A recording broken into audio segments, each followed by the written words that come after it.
All right, well, good evening, folks, and welcome inside the Knoxville Civic Center in northeastern Tennessee, where your Macon Mayhem gets set to embark on a journey for the President's Cup for the fourth time in as many seasons. Thanks so much for joining us on your Friday night. My name is Alex Von Coydle, and we're happy to have you with us for some Friday night postseason hockey. It's been a remarkable week for the Mayhem. First off, they heard that Jordan Ruby was returning. That ignited the group with a great deal of confidence for obvious reasons. The RIT graduate has been one of the best goaltenders in this league, both 2 years ago when he won a championship in Macon and for 12 games this season when he topped the SPHL in virtually every significant category. His return immediately bumped Macon's goaltending up to elite status and essentially terrified the rest of the league. This left Macon with the only remaining team in the SPHL. After the selection show took hold on Sunday night, the Knoxville Ice Bears, who the Mayhem have pitched a better head-to-head record against than any other team in the playoffs during the regular season. The Mayhem went 5-1-1 against Knoxville over the course of the 7 matchups they had with the Ice Bears. The Mayhem managed a +8 goal differential against Jeff Carr's squad as well, scoring 26 and allowing 18 in the 7 matchups in which these teams have gotten together. So it really could not have worked out much better for the Mayhem, who were expecting to probably face off against either Birmingham or Huntsville in the first round due to how hot Pensacola has been. And really how hot Roanoke's been as well. But Roanoke and Pensacola were both chosen over Macon, and Jordan Ruby's return was a big part of the reason why. Still, Knoxville always poses a threat. This team is young and fast, and they know how to use the subtleties of this building in their favor. We mentioned them several times throughout the weekend in our game preview that we posted a little bit later than we normally do due to the travel and whatnot up here. But in that game preview, we mentioned that in this building, there's a few things that are different about it. The neutral zone, extremely small. It requires all but 3 strides racing through at full speed before you enter your opponent's zone, and there are abnormally bouncy backboards on Macon's side of the ice in periods 1 and 3, so you have to keep a close eye out for those. Oftentimes, I think what we'll see is Knoxville deliberately missing the net, especially in the first and third periods, to hope for a friendly carom off the backboards, which has happened more often than I'm sure they would like to admit, because it's a play that, whether or not they're proud of it working, it's worked, and I don't think they really care exactly how they score. They just want to score, and this is postseason hockey. Anything goes. They'll use any advantage they can possibly find, and that could certainly, potentially, be one of them. On home ice this season, the Ice Bears have notched a record of 17-9-2 in this building, substantially better than their 12-13-3 mark that they had on the road, which suggests that they have mastered playing in this barn. However, the good news for the Mayhem is the fact that they've got a couple of players with the inside edge. Danny Caesar and Marcus Ortiz each played in this arena for a number of years while they were a part of the Knoxville Ice Bears organization. Caesar was here for 4 seasons, Ortiz for 2, which could bode well for the Mayhem in that department heading into tonight's contest. There's also going to be a bit of a coaching change due to the fact that Mayhem head coach Leo Thomas is unavailable for tonight's game. He's been replaced by assistant coach Ryan Michael as the head bench boss tonight, and stepping in for Ryan Michael's spot as the assistant coach will be Mayhem defenseman slash forward slash enforcer slash coach Seth Ronsberg, who has really done absolutely everything he possibly could for the team this season. He's really been the renaissance man for the Mayhem, who has just simply put, has put the team ahead of himself in every conceivable way, and has just done anything he possibly could do to help the Mayhem out when they are in a tight spot. And tonight, folks, the Mayhem's certainly in a tight spot. Leo Thomas is here. He made the trip. He'll be supporting the players, but he is not allowed on the bench, which is really the single greatest individual piece the Mayhem could possibly be without tonight. So Mayhem assistant coach in his first year as the Mayhem assistant coach Ryan Michael, he's really going to have to get down to some serious business tonight.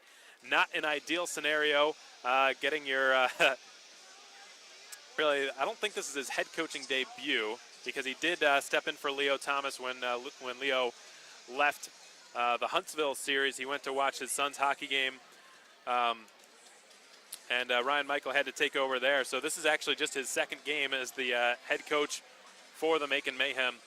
And with Ronsberg, it's not his debut either. He stepped in as an assistant coach back in December, on December 14th, when the Mayhem would end up defeating the Fayetteville Marksmen on home ice back at the Macon Centerplex. And he did a pretty good job behind the bench as well. A few things I remember him saying afterwards was that he went through a lot more gum than he was expecting to, just by the mere nerves that struck him while he was on the bench, and it sort of shocked him how much talking he had to do and how much attention to detail he had to pay. So Ronsberg, fortunately for the Mayhem, does have some experience sitting behind the bench for them. So he will be assisting Ryan Michael tonight. Michael 0-1 as the Mayhem head coach, with Blair Floyd as his assistant back in Huntsville. And Seth Ronsberg 1-0 in his assistant coaching career with the Mayhem. So one of those zeros will become ones tonight, because there are no overtime or shootout losses in the playoffs. It's just a win or a loss. Of course, you can lose in overtime, but it all counts as the same. You either win or you lose. There are no more points.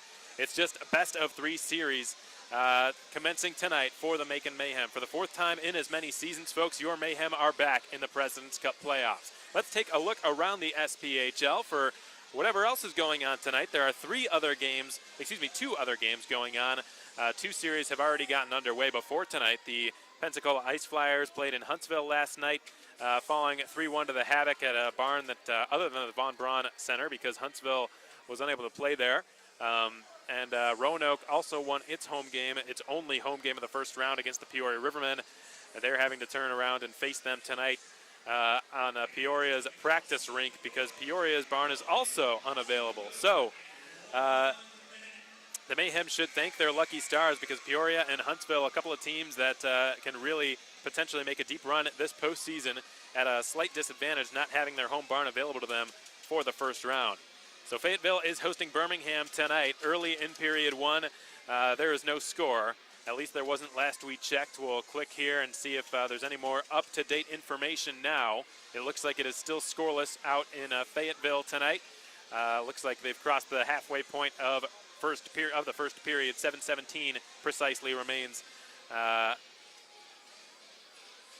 at the Crown Coliseum in Fayetteville, North Carolina. So Jamie Hicks and company hoping to take care of business on the road and potentially move on and eliminate Fayetteville on home ice later this week. That could possibly be tomorrow. Birmingham will host Fayetteville tomorrow night, win or lose. And Macon will host Knoxville tomorrow night, win or lose. But this is a pivotal game 1. The winner of this game could possibly advance to the semifinals as soon as tomorrow night. The Mayhem starting lineups has been determined by Mayhem assistant coach turned head coach for tonight, Ryan Michael, and he's going with a very formidable defensive pair to start things out. Larry Smith at the blue line with Jake Fayella on his right, John Seymour, Stathis, and Jake Trask, the AAA line, the most trusted and experienced forward unit to start things out for Ryan Michael and the Mayhem. In goal, I've been told it will be Kevin Etma, which has been a bit of a surprise here. So I'll just have to verify that that's the case.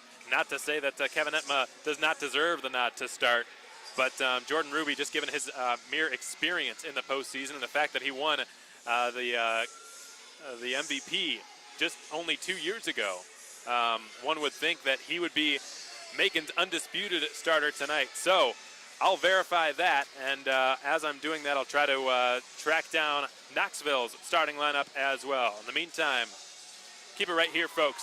You're listening to Macon Mayhem Playoff Hockey on the Mayhem Broadcast Network. We'll be back before too long.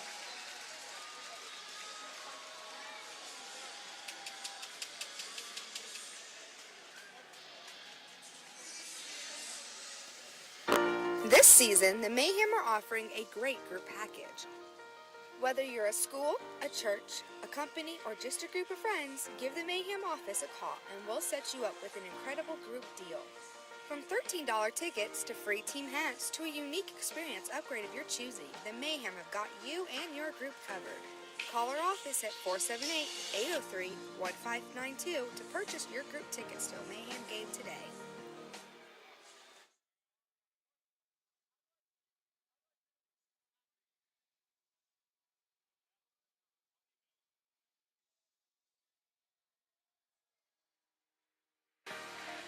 Need to raise some money for your organization?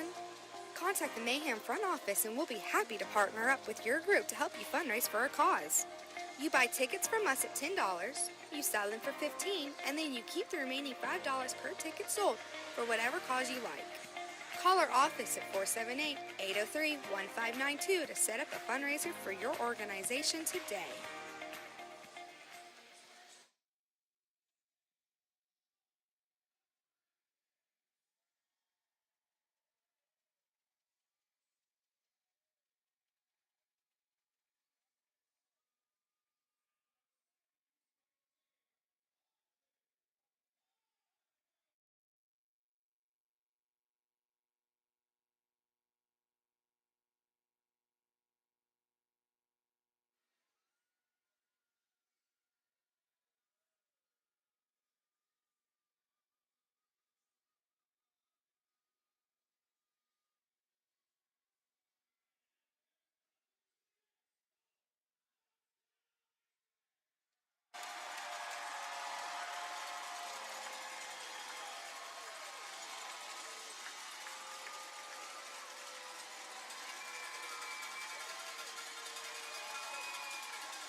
All right, well, welcome back, everybody, and I'm sure you were wondering, and I have confirmed that Kevin Etma has been named as tonight's starter for the Macon Mayhem. So a dramatic twist by Mayhem assistant coach Ryan Michael, who is the interim head coach for tonight's game.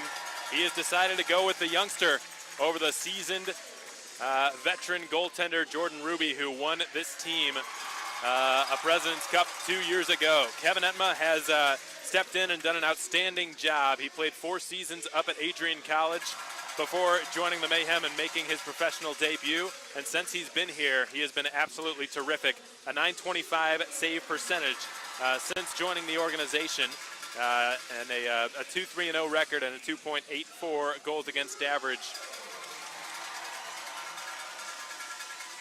through 6 games played. So an interesting decision by Ryan Michael, but one that I'm sure he's got the utmost confidence in, going with the Adrian College standout to kick off the postseason for the Mayhem tonight. In case you missed it, the starting lineups for your Mayhem are as follows. Coach Michael's going with Etma in goal. On the back end, Larry Smith and Jake Fiala. Up front, the AAA unit, John Seamer, Stathis Sumalitis, and Jake Trask. Lots of Mayhem fans in attendance tonight to witness the first postseason game in almost a year as the Mayhem square off against the Knoxville Ice Bears in Game 1 of the Challenge Round, the first round of the President's Cup playoffs. The third day the playoffs have been underway. A couple of teams now already on the brink of elimination, and the Mayhem realize with it being a best-of-3 series that they basically have to get the first win, or they're pretty much scrambling to stay alive. So that makes tonight's game the equivalent of a Game 5 in the Stanley Cup playoffs, a very pivotal situation tonight, with stakes being extremely high on both teams. Starting tonight for the Knoxville Ice Bears, Hayden Stewart, the goaltender, Charlie Granoff on defense, alongside Stanislav Zykov, Lonnie Clary, Bryce Nielsen, and Mitchell Muller up front. The singing of our country's national anthem will be back, after which we'll have opening face-off here at the Knoxville Civic Center.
excellent rendition of our country's national anthem to fire up this playoff crowd here in Knoxville, Tennessee. Game 1 of the challenge round about to be underway here at the Knoxville Civic Auditorium.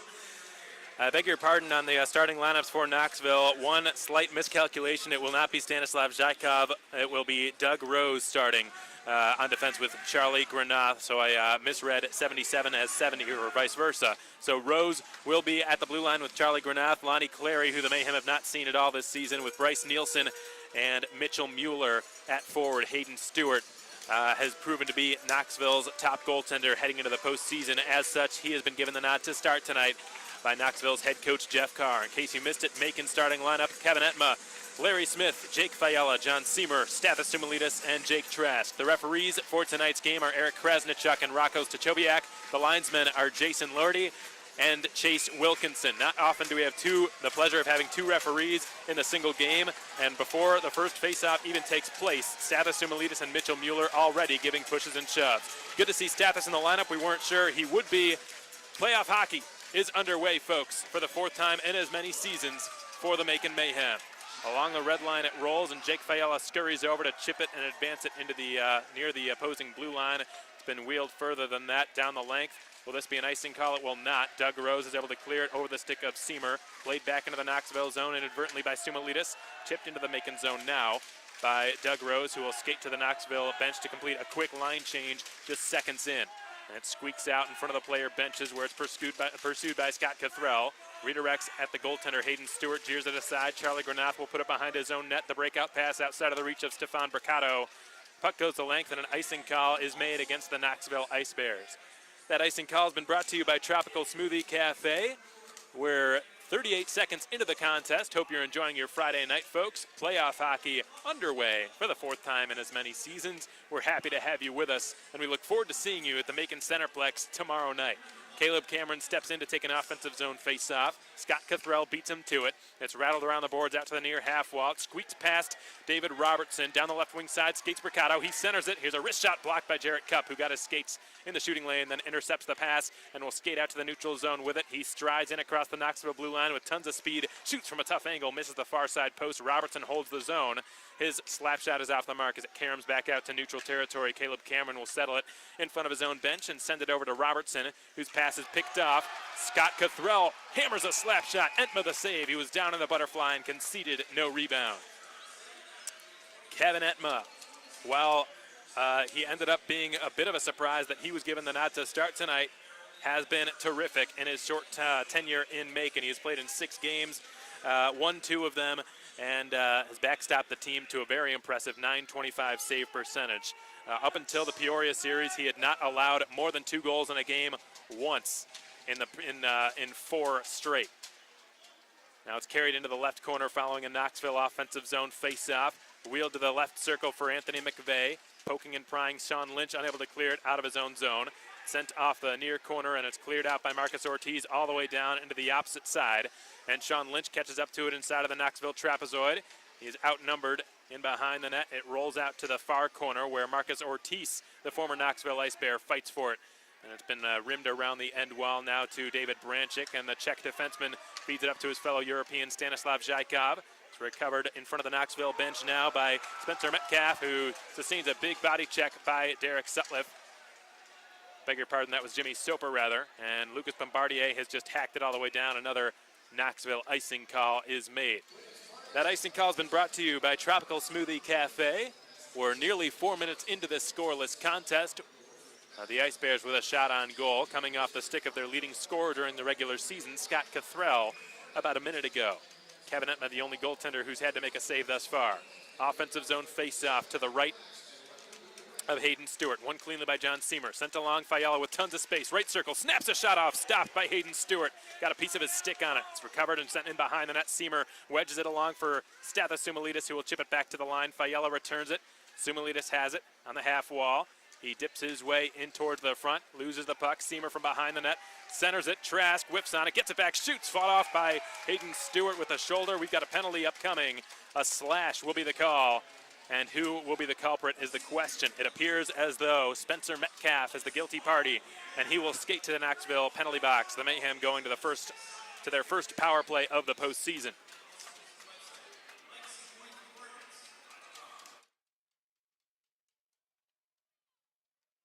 This Mayhem power play will be brought to you by Wild Wing Cafe. It started to pick up some steam towards the end of the season, but on paper, just good for 8th best in the SPHL. Is starting to close in on the 16% mark. However, Knoxville's penalty kill, undisputably the top in the league all season long. Urban holds it alive at the blue line. He will feed it to his left. Jake Trask, left half wall.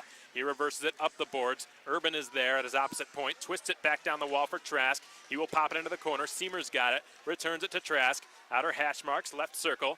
He changes course. Bricado breaks up the pass from Seamer to Urban back to the line. His fellow Northern Michigan product secures it at the point, holds it, and Sumulita scurries over to help his team win the puck back. Seamer sends it to the goal line. Trask steps out in front, pinballs off the inside of the post, and keeping it out of the net, Hayden Stewart, miraculously. A fortuitous bounce for the Mayhem, but not fortuitous enough. And the Ice Bears are actually the ones who catch a break there. And Trask sort of bobbled it a little bit in front of the net, and it just sort of bounced up over the pad of Hayden Stewart off the inside of the right post, caromed back out into the crease. Very easily could have bounced in. And the Knoxville goaltender, pretty fortunate that wasn't the case. Jake Trask at the left point. He'll give down to Seamer, who centers it, hoping for Sumulidis, intercepted and cleared by Anthony McVeigh. Entma's out of his net. He will play it from inside of his own trapezoid. Zach Urban wheels in behind his own cage to pick up the loose puck.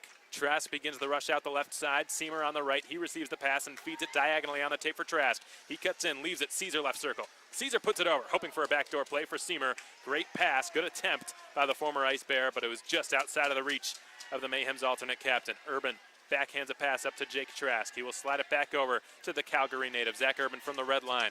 Dips his shoulder, enters the Knoxville zone. Seamer holds it at the blue line. 52 seconds to go on this Macon power play.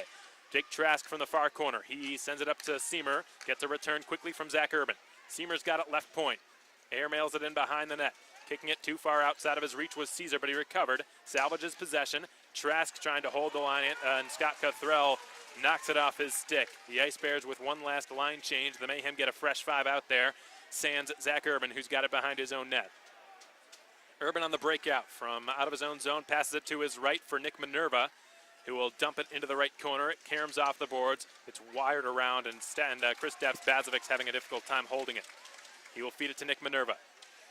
Played it forward and defense this season as the Mayhem's youngest player, just 23 years of age. He receives it from Bazovic and gives it back to him.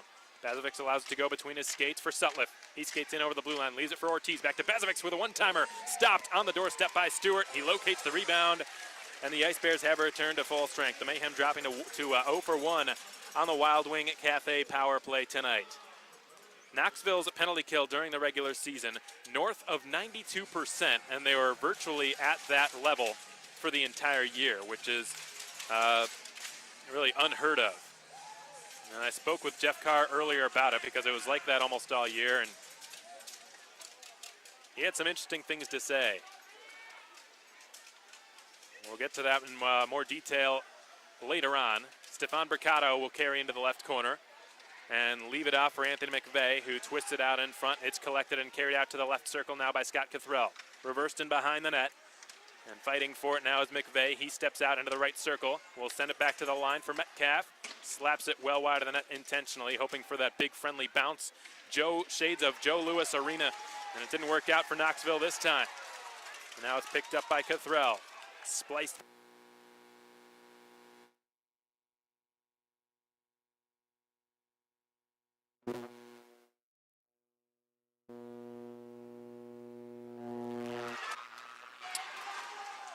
And fired wide of the net by Stanislav Zykov. That puck goes out of play.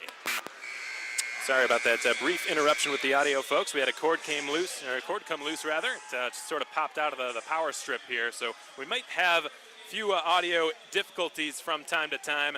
You didn't miss much. That's the good news. Puck just went out of play. That flying puck's been brought to you by Blues Painting and Home Repair. So we just ask that you do be patient. I know it's the playoffs, but it is our first trip up to Knoxville this season, and we had to come up separately. So sort of some last-minute patchwork that had to be done up here preparing for the broadcast. We were able to get everything up and running in time, but we may have a few glitches here and there from time to time. So we do apologize in advance, and we thank you for your patience. So Macon will be taking a defensive zone face-off. We're scoreless at the first media timeout of period 1. 4-1 the shots on goal in favor of Macon, who just dropped their first power play of this game. Just under 15 minutes remain in this first period of play. Sent behind the Macon goal for Kevin Etma to play it following a defensive zone draw. Fiella able to clear it out of his own zone effectively, as he so often does. And it's in the Knoxville zone now. They send it D-to-D. Baranchik is able to clear it out to Lucas Bombardier, the Ice Bears captain, on the right wing side. He backhands a pass through the slot that pinballs into the left corner, where Stanislav Zykov will collect it and twist it back into the direction from which he scooped it up. It's speared up to Jake Trask, who's got it on his backhand, shovels it into his own slot. John Seamer is out with it. He will skate in front of the Knoxville bench, gain the line. Seamer puts it onto his backhand, centers Fiella with a shot. Pad save is made by Stewart. And it's been cleared by Ricky Kramer. Bounces right to Zykov, who's trying to split the D, cuts into the slot, loses the puck amidst 3 Mayhem skaters. And a brilliant effort by the Russian on that play. But the Mayhem have just iced the puck. That icing call has been brought to you by Tropical Smoothie Cafe. Stanislav Zykov, an extremely dangerous player, not one that you want to give a lot of time and space to. He can make you pay for it. Number 77 in the white jerseys tonight. He's brought on board pretty early into the season. He's one of those additions that took place and sort of revamped Knoxville and turned them into a far more dangerous team than they were to start the campaign, where the Mayhem really got the better of them 3 times in a row. Down the right wing side, it's skated by Chandler Madry, whose shot is blocked by Kristaps Bazovic. Bazovic then takes him into the corner on the far side of the ice, and it's been sent in behind the net and around to the near side. Urban sustains a check, but he gets it up to Ortiz. It's been dumped in by Jimmy Soper. He crashes into the end wall with Doug Rose. It squirts out to Madry, who will slide it over. And now it's played by Knoxville's Mitchell Muller. The ex-Quad City Storm has dumped it into the far corner. It's picked up by Bazovic there. He's got lots of time as Knoxville was in the midst of a line change. It's redirected into their zone by Derek Sutliff, collected by Cameron, spun up to Sutliff, bumps into his own man there, and it's been cleared by Stefan Bricado just past the blue line. So an offside whistle is blown. Jarrett Cupp doing his best job to keep that puck alive at the attacking zone, but it just crossed over the blue line. As such, we've got an offside. Jarrett Cupp doing a good job this season on his first full professional campaign. Standout of Curry College, where he led his team in goals among defensemen last season, and only got a handful of games under his belt, but led the last year for the Mayhem, but this season led the Mayhem in games played among defensemen with 55. He's got it now in his own zone. He will angle it off the back of his own net. It's one-handed further up to Danny Caesar by Caleb Cameron. Caesar carries inside of his trapezoid. Waits for things to unfold in front of him. He will give it off to his left. Cupp's got it. Cupp directing traffic.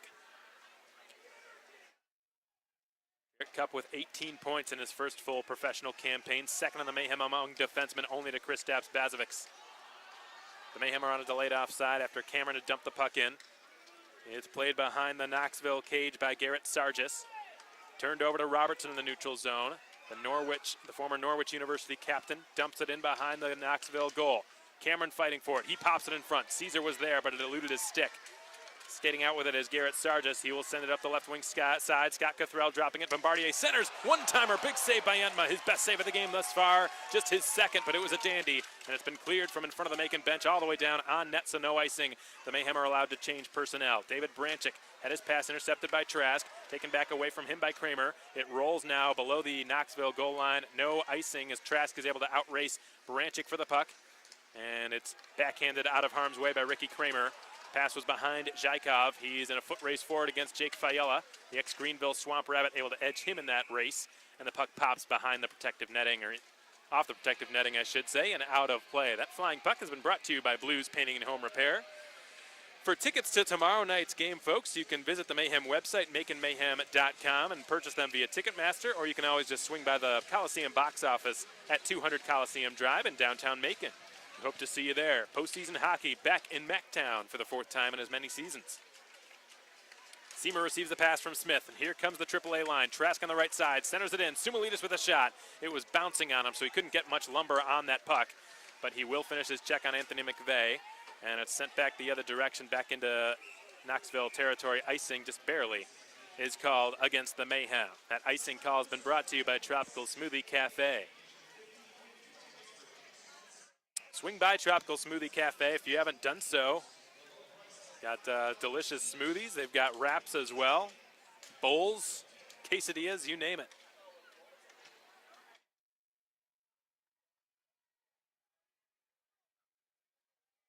Muller will step in to take an offensive zone face-off against John Seamer. The Mayhem's AAA line not allowed to change after that icing. Long point shot by Branchik, nearly squeaked through the paraphernalia of Entma, but he had it between his pads, making his third save of this game.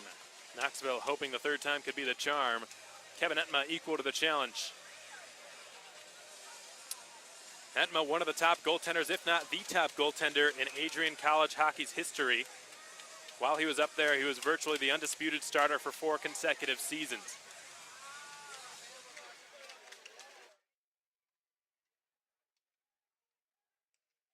Considered by many accounts to be the goaltender of the future for the Macon Mayhem. Sean Lynch fights for possession behind the opposing net. It rolls up the wall. Scott Cathrell, or rather Chandler Madry, takes a hit by Marcus Ortiz. Madry going down to a knee is able to twist it out to center, but it's picked off by Soper. He will chisel it in off the right corner boards. It bounces. Branchik sustains a check to the front of the net. Ortiz with a backhander, stopped by Hayden Stewart, who was down in the butterfly all the way, sealed off any possible angle, and he made the stop. Hayden Stewart this season, 11-6-2 record, a 2.73 goals against average and a .913 save percentage. He brought stability to a position which lacked it for the Ice Bears at the start of the campaign. Michael Santaguida did not have the best of starts, but he began to pick up his game as the season went along. Ended up with a .908 save percentage at the end of the year. Derek Sutliff unleashed a shot from the right circle, which was blocked. Caesar sends it around the boards, back out to the left point. Jared Cups got it. He will fire it at the net, redirected just wide of the post by Caleb Cameron, who was in the perfect spot to get a good deflection on that shot, but just did not pay off for him. The Mayhem have had a few close calls, have not really had the breaks in terms of the close opportunities they've had and shots on goal. Here's an opportunity. Scott Cathrell puts it to the side of the net, and Bricado had a wide open net. He's going to be kicking himself after that one. Cathrell decided to pass it, and Entma was not in position to make that save on Bricado. Mayhem catch a break this time. And Robertson just gets back up and throws Bricado down. Fans wanting a penalty, and somehow there's not one called on either side. Skating down the left wing side now is Danny Caesar, who enters the zone. Lots of traffic surrounding him on all sides as such he turned the puck over, and here comes Cathrell. Lots of reinforcements behind him. He rips a shot into the glove of Entma, who's just made his 4th save of this game. 9:42 remains here in period 1, still scoreless at the Knoxville Civic Auditorium. 7-3 your shots on goal in favor of the Macon Mayhem. Hope you're enjoying the broadcast tonight, folks, on the Mayhem Broadcast Network, on SPHL Live, powered by Newline, and on YouTube. We'll be back in just a moment. This season, the Mayhem are offering a great group package. Whether you're a school, a church, a company, or just a group of friends, give the Mayhem office a call and we'll set you up with an incredible group deal. From $13 tickets to free team hats to a unique experience upgrade of your choosing, the Mayhem have got you and your group covered. Call our office at 478-803-1592 to purchase your group tickets to a Mayhem game today. Okay, welcome back, folks. The shots on goal have just been updated to 9-6 in favor of Macon. Entma 6 for 6, and Hayden Stewart 9 for 9. Face-off taking place in the Mayhem zone to the left of Entma. Won by the Mayhem, wrapped around the boards, and a delayed offside whistled against Knoxville blows the play dead. There will be a neutral zone draw to follow in front of the penalty boxes on the Mayhem half of the ice.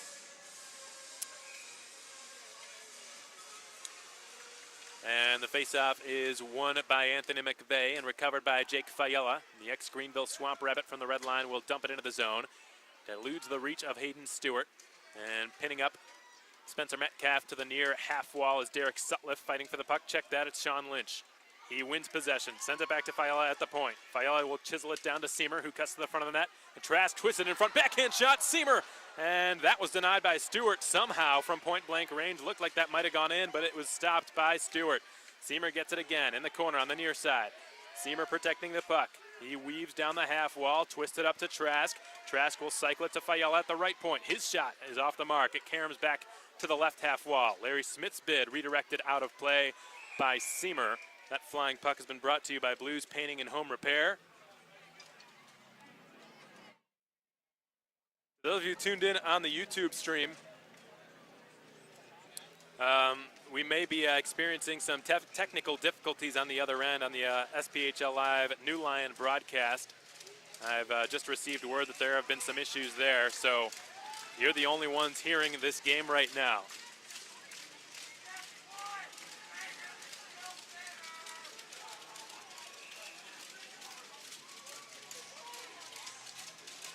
Those of you tuned in on the YouTube stream, we're so happy to have you with us, and we hope you've enjoyed the YouTube broadcast throughout the season. Marcus Ortiz cleanly winning the offensive zone face-off in the circle to the right of Hayden Stewart. And Nick Minerva took an ugly-looking spill into the end wall. He was pushed there and did not draw a penalty. One of the Mayhem players not happy with that. It's been dumped into the Macon zone. Bazovic has it behind his own cage. Will rim it around out to the far point. Minerva fighting for the puck with the help of Bazovic. They can't quite clear it. Held in the zone nicely by Bryce Nielsen. Mitch Muller gives a shove into the corner against, it looks like that was Bazovic down there. Check that, it was Zach Urban. And a penalty is forthcoming again against Knoxville, so the Mayhem going back to the power play for the second time tonight. The Ice Bears clearly very confident in their penalty kill from the season that it had. So perhaps not. One of the referees put his arm up after that hit on Zach Urban, but nothing ended up being called. The Ice Bears winning the offensive zone face-off. Bricado tried his best to keep it in the zone, couldn't do it. Outlet passes outside of the reach of Sutliff. Icing is the call against Macon, only just. But icing is the call nonetheless. That icing call has been brought to you by Tropical Smoothie Cafe. Season ticket holders who purchased their season tickets for this past season prior to May 15th of 2018. Your tickets have already been printed, so swing by the Macon Mayhem office at any point tomorrow during office hours. And we'll be able to give you your tickets for free as part of your complimentary early bird special. Danny Caesar sustained a big body check in the neutral zone, which was a cause of that eruption from the crowd. Some of the fans here with mixed feelings on Danny Caesar after what happened. But it was not his decision to leave Knoxville, and that's something they need to bear in mind. Since he's joined Macon through 8 games, he's got 5 points, 2 goals, 3 assists. 2 of those points coming against his former squad. He will deliver it to his right for David Robertson, who attempts the return. Broken up by Stefan Bricado, who broke up the pass out of midair. And it's Bricado trying to feather the pass along, intercepted by Cup, who is in perfect position. Here comes Cameron back the other way, trying to kick it up to his stick. And Caesar holds in the clearing attempt. He steps into the left circle. He will drop it back to the point. Stepping in is Robertson. His shot is blocked. Caesar with the shot, also blocked. And it was Nick DiNicola who did so. Enters the zone on a scissor play. His shot blocked by Cup. Rolls in front. Point-blank save made by Entma. That was a makeshift shot on goal, and Entma was there to make the stop. Robertson to Cup in his own zone. Lonnie Clary is in the F1 position. Cup directing traffic again, allows Trask to pass through and scoop up the loose puck from behind his own net. He will dump it all the way down. Stathis Sumilidis giving a few shoves to Garrett Sargis. Clary is able to clear out to neutral territory. Urban to Bazovic. Bazovic up to Seamer, who redirects it into the Knoxville end. Icing is the call against Macon. It looked like Seamer may have just been shy of that red line. So icing is the decision. That icing call has been brought to you by Tropical Smoothie Cafe. We've got 7:09 remaining in period 1. No score at the Knoxville Civic Auditorium. 7 5-year shots on goal, it appears. So a couple were redacted in favor of Macon. But John Seamer to take a defensive zone face-off to Entma's left. He has won it. His fellow Northern Michigan University product, Zach Urban, has cleared it out off the glass. Sumilidis delivers a big body check on Branchik. Scooted down the left half wall by Seamer. He's muscled off the puck by Knoxville captain Lucas Bombardier. Whacked that by Anthony McVeigh. Just barely pops across the blue line. Jake Trask sends it back to Zach Urban. Urban returns it to Trask, who swivels across the Knoxville blue line. Sends a pass in midair. Played down, no high stick. Held in the zone by Bazovic, whose long shot is tracked well through traffic by Hayden Stewart, who is able to make the stop.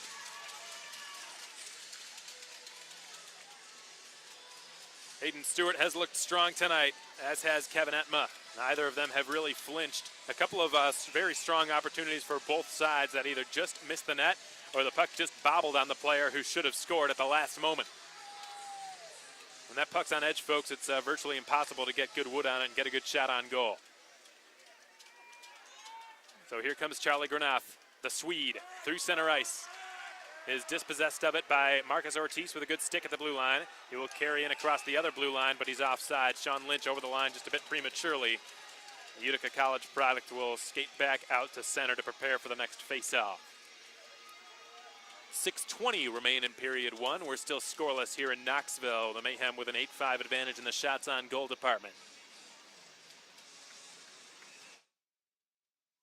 There's going to be a neutral zone face-off on the near side of the ice between Jimmy Soper and Scott Cathrell. Cathrell led the Ice Bears during the regular season in scoring. He wins the neutral zone draw cleanly against Soper. It's fed off to Doug Rose on the right side. His diagonal pass is outside of the reach of Stefan Bricado. It's fought for between Soper and Ortiz in the neutral zone. One, however, by Grana, fed for Bricado and given out to Rose. He will skate down the right half wall. His shot from a tough angle is dealt with by Entma. Pops into the left corner. Shot on goal by Rose again from the corner is denied by Entma. And it's been cleared all the way down. Soper's in a foot race for it. He's racing after it against Granath, who just edges him in that race for possession. And it's reversed up into the Knoxville slot and carried out of there by that's Scott Cathrell, who lost a handle on it. Larry Smith was back defensively, and he has just cleared it over the stick of Branchik all the way down. This will be an icing call against Smith and the Mayhem. That icing call brought to you by Tropical Smoothie Cafe. Larry Smith scoring his first goal with the organization in his last game of the season 6 days ago out in Peoria. The Niagara University grad, a well-deserved first goal with the organization after virtually playing nothing but defense for the previous 54 games. It was good to see him get rewarded for his efforts with a goal. And what a goal it was. It was set up by none other than Danny Caesar, the former Ice Bear. Spencer Metcalf, left-handed shooting defenseman, has it in behind his own net. He'll slide it to Branchik on his left. David Branchik splits a hot pass into the neutral zone. It's carried over the line by Anthony McVeigh. Dropped off Bombardier with a shot and a pad save by Entma. And it's Cameron scooping it up in front of the far half wall. He sustains a big check by Zykov. Fed now to Kramer. Left boards. He floats it wide to the glove side post of Entma. Cameron then goes crashing into the corner on the far side against Zykov, who looked like he was trying to keep him down, but under the watchful eye of one of the referees, he decided not to give him an extra shove or two. This is why it pays to have two referees, folks. Otherwise, Cam might have taken an extra sucker punch or two in that situation. But this time, Zykov decided not to do so. Shot goes off the post from a severe angle. Entma catches a break that nearly went bar down and in. It's carried in behind the Macon net by Garrett Sargis. He wheels to the outside and leaves it for Kramer. His shot denied by Entma with the blocker. Picked up by Caesar, right half wall. His diagonal stretch pass was intended for Seamer. Never reached him in front of the Knoxville bench. Recovered and given back to Cup, who circles back with it in his own zone. Cup's got David Robertson on his left. He's got Seamer breaking up the boards on his right. Now Seamer will cut back across the middle of the ice and wheel behind his own net. Cup allows him to pass through. He will deliver it to Robertson, the Norwich University product, able to advance it as far as Trask, who couldn't get it further than Mitchell Muller. Sean Lynch fighting for it. Will kick it back to his defenseman Robertson. Robertson over to Seamer in his own zone. He will fling it high off the glass. Glove down at the blue line by Muller. Interrupted by the back check of Trask. In the near corner, it's battled for. Madry trying to center. Broken up by Cup. Out he skates with it near the red line. He will flop one into the slot. An awkward-looking puck. Cup did that intentionally to cause some trouble for the Knoxville defensemen. They were able to swat it out. 3:40 remains here in period one. We're scoreless still at the Knoxville Civic Center. Shots even at 8 apiece between the Mayhem and the Ice Bears. Both goaltenders have been perfect thus far. It's backhanded into the left circle and jeered aside by Urban and Bazovics. Urban then will skate it back the other way, and Nick DiNicola gets in his face. The Mayhem are able to clear this puck out. The pass was behind the skates of Trask, recovered in the neutral zone by Minerva, who was muscled off the puck at the red line. They continue fighting for it. It bounces right to Nick DiNicola down the left wing side. Puts it into the high slot. Down on his knees was Cathrell. Out with it skates Jimmy Soper, joined by Ortiz. Soper drops it to Ortiz above the left circle. He snaps a shot. Getting just a piece of it, Hayden Stewart. Bazovic skillfully holds the line. Puts it in behind the net again. Ortiz tries a wraparound, and a save is made by Stewart. Pops back out to the corner. Ortiz out to Fiala. Pazovic with a one-timer and a blocker save made by Stewart. And there's a player. Kramer was sent down in front of the Knoxville net, and more pushes and shoves. There's going to be a penalty here, perhaps against both sides. Minerva was there, as was Kramer. I didn't see initially what caused Kramer to fall down, but I can surmise that Nick Minerva probably had something to do with it due to the retaliation, if nothing else. Kramer gave Minerva a cross-check to the shin guards. And Ortiz is the one skating to the Knoxville penalty box.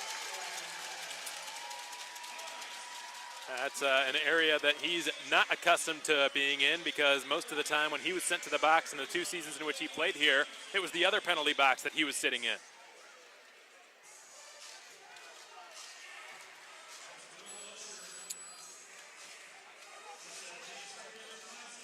Marcus Ortiz on the season.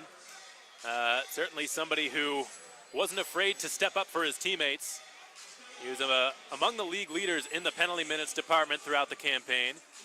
By the end of the year, he was north of 100 in that department. And with the departure of Alexander Tallien from the Macon Mayhem, Ortiz became the de facto leader of the Mayhem forwards in penalty minutes.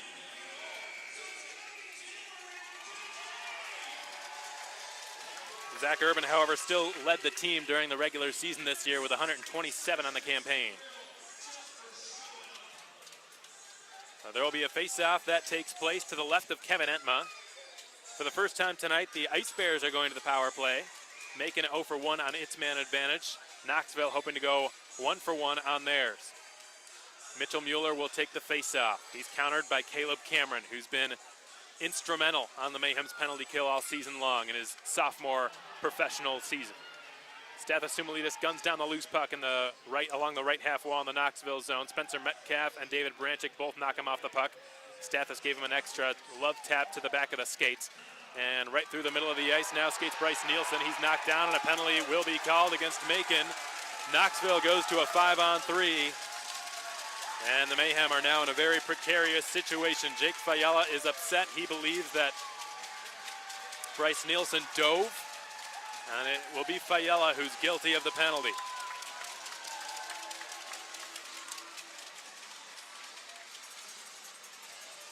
Jake Fiala, for the most part, this season has done a pretty good job of staying out of the box. Not very often do you see him guilty of an infraction.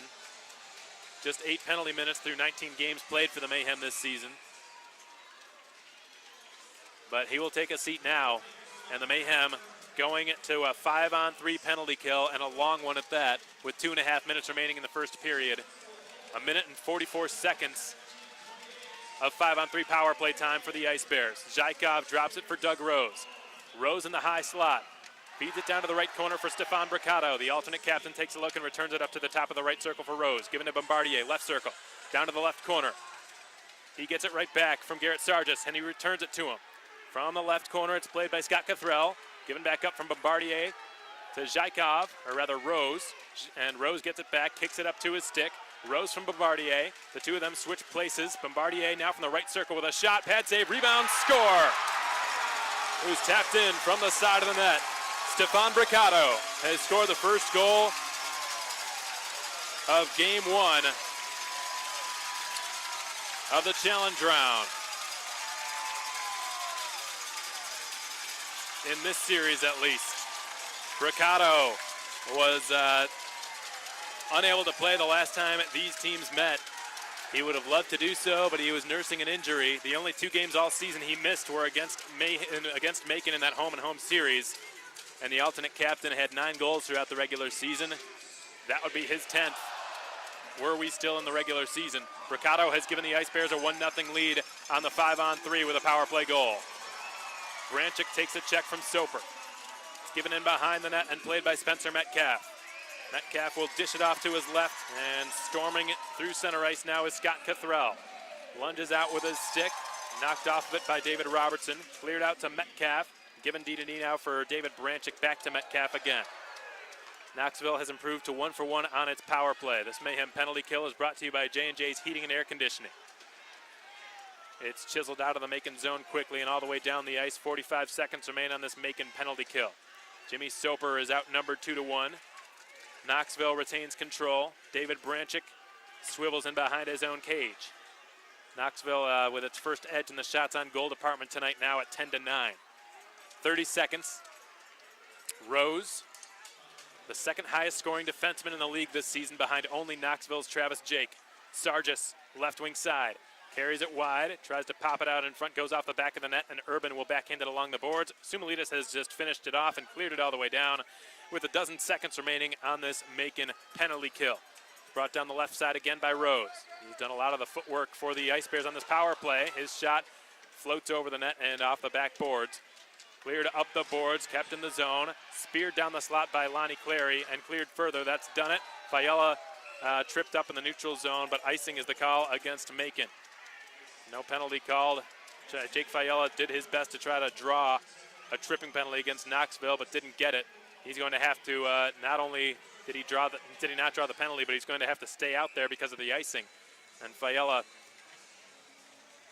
is getting frustrated in this period. He took that penalty that led to the 5-on-3 power play goal, and that was a questionable call, certainly. You can understand his frustration. It looked like the only intention of Bryce Nielsen in going right up the gut there was to draw a penalty to begin with, and Fiala felt that he dove.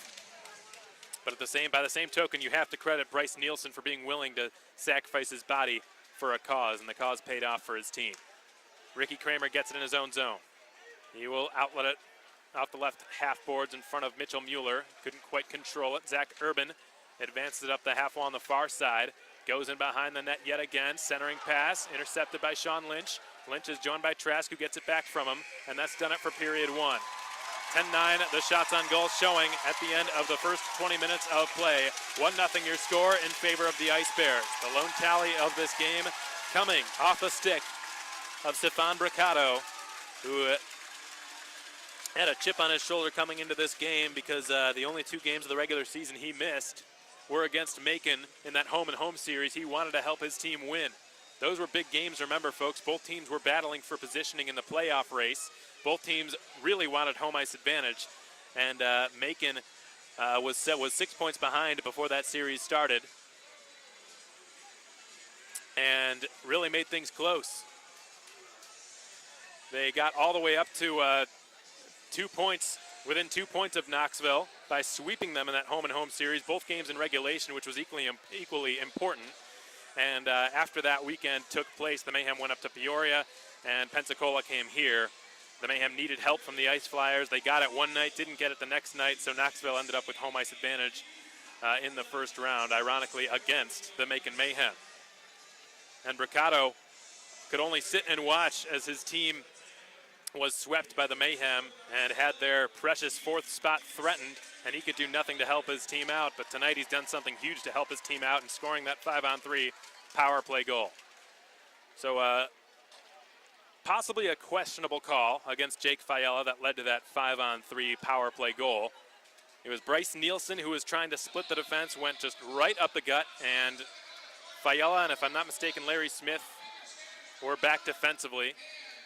And Nielsen had a lot of speed, so the natural impulse from Fiala and Smith there is to just do anything they can to slow him down, prevent him from getting an uncontested breakaway on Entma. In doing so, Fiala got just too much, according to the referee, just got too much of Nielsen on the way through. And the penalty was called, and Knoxville took advantage of it. Mayhem did, however, manage to kill off the ensuing penalty, so they're 1 for 2 on the PK tonight, 0 for 1 on the power play. 1-0 your score through the first 20 minutes of play. Hope you're enjoying the broadcast thus far, folks. We've got a huge audience tuned in on YouTube this evening, so we're glad to have you with us, and we hope you've enjoyed your Friday night. We're going to step aside here on the Mayhem Broadcast Network and take a brief time out for a few minutes. In the meantime, please enjoy this excerpt from our last episode of Line Change with Coach Thomas. Line Change every Tuesday night, 6:30 p.m. Eastern Standard Time at the Rookery. Stand by, folks. We'll be back shortly.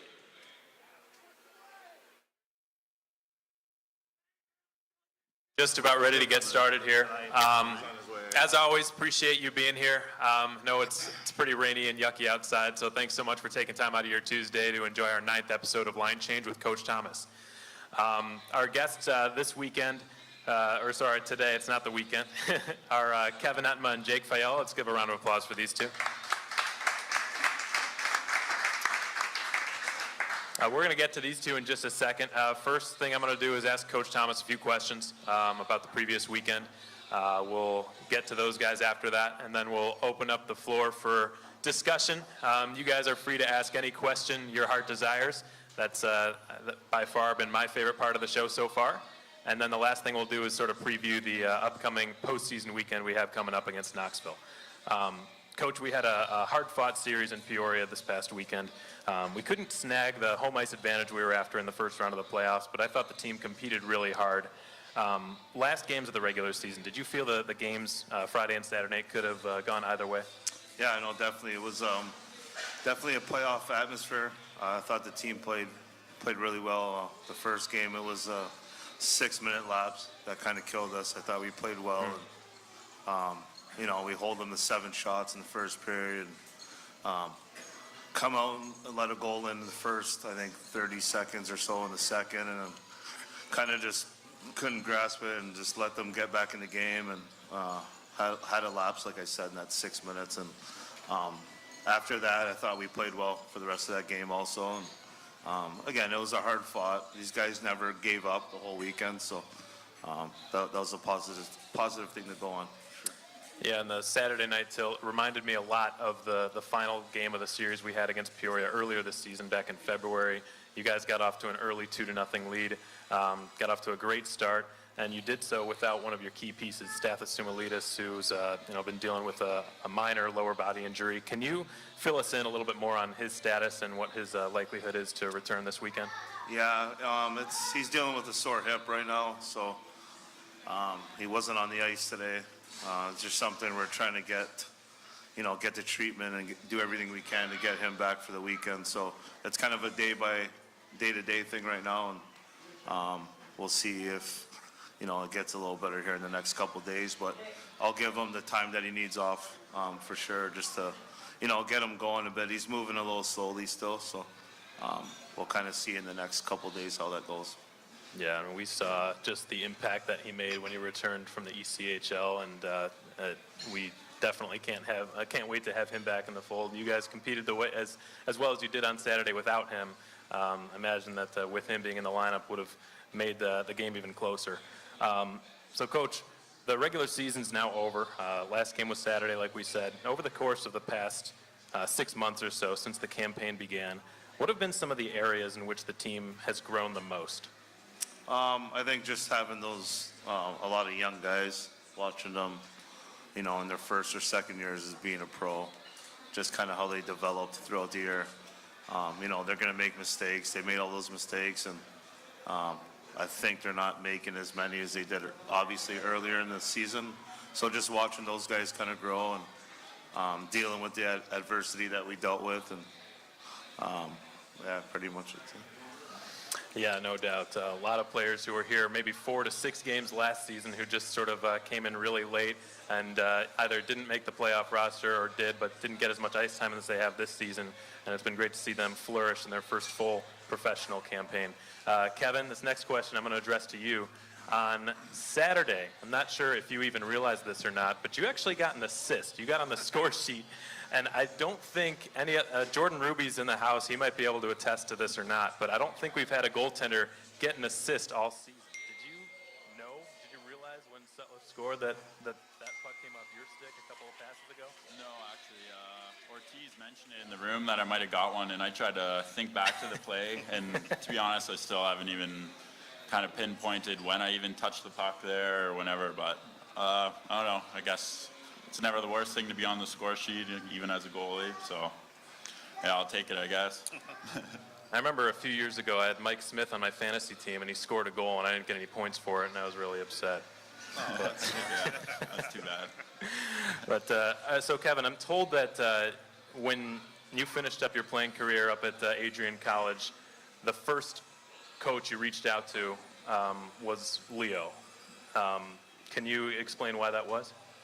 Yeah, like I've heard great things. One of my past assistant coaches played here. My goalie coach actually used to play against Leo back in the day. Sorry. But yeah, I've heard great things. I was excited to get down here and just have the opportunity to play some games at this level. And I knew coming down here, Leo made it sound like I was going to get that opportunity, and I have been, or I've had it so far, and I've been happy with how it's gone, and I don't know, no complaints so far. So, Jake, sort of piggybacking off of that, you've been back in Macon for about 4 weeks now since you returned from Greenville in the ECHL. How have you liked playing for Leo again as opposed to playing for Kevin Kerr up in Greenville? Are you kidding me? It's so much better. Absolutely. No, I mean, Careful. what are you going to say? Two completely different coaching styles, I would say. You know, Kevin's a little bit more in your face. There's times when you're on the bench where you really just want him to leave you alone and kind of hide away from him. But Leo's a player's coach, man. And I mean, it goes back to even this summer. I didn't know what was going to happen. I didn't know what I was going to do. And Leo never pressured me into anything. Just call me, see how I was doing. You know, really cares about his players. And I think it speaks a lot for him. So, I mean, it's just been pretty damn good. Pretty damn good. So, Jake, you played 6 games here for the Mayhem in the postseason last year. I'm sure you probably remember the feeling in the locker room amongst your teammates. Is that feeling sort of coming back? Does it have a similar vibe this season as it did last year? Yeah, I think so. When the selection show was going on, you know, last year we all went to Margaritas. They had like a big selection show party for us. We didn't have that this year, but literally every single player on the team was together watching that show, hanging out all day. And when we saw the selections, the whole room erupted. You know, we were so excited. We couldn't wait to get back on the ice. Guys were asking, are we going to practice tomorrow? Is it optional? What's going on? What's going on? So I think that excitement is back, and I think we're going to do really good. It was an optional, wasn't it, yesterday?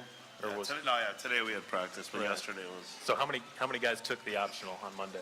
I think there's a bunch, 6 maybe, 6 or 7. Okay, yeah. Kevin was out there. Nice. Yeah. Okay, guys, last question. All of you are welcome to answer, and I have to ask this. Is there anybody on the team who's got a more intimidating game face than Jake Fiala? Have you guys seen it? If you haven't seen it, it's on Mayhem's social media. Feel free to check it out. I'll have to look at it. I don't think I've seen it. Did you see it, Jake? Yeah, I saw it. I'm just in the zone, man. You know. I'm pulling it up right now just for you, Coach. I don't know. I think Stathis has got a pretty good grimace, that's for sure. Oh, yeah, that's a good one. You know? Stathis, you said? Yeah, I think Sumi's got me. Okay, well, Got to snap a couple pictures of him. yeah. Maybe we might do a poll on Twitter later, so look out for that. But all right, folks, well, that's all the questions I have. The next segment of the show is going to belong to you guys. Feel free to ask any question, voice any comment, concern, complaint that you wish. The only thing that we ask is that you please do so into the microphone here. We've got a mic that we'll pass around, and just so that we can get it all recorded for our live or our archive version on YouTube. So.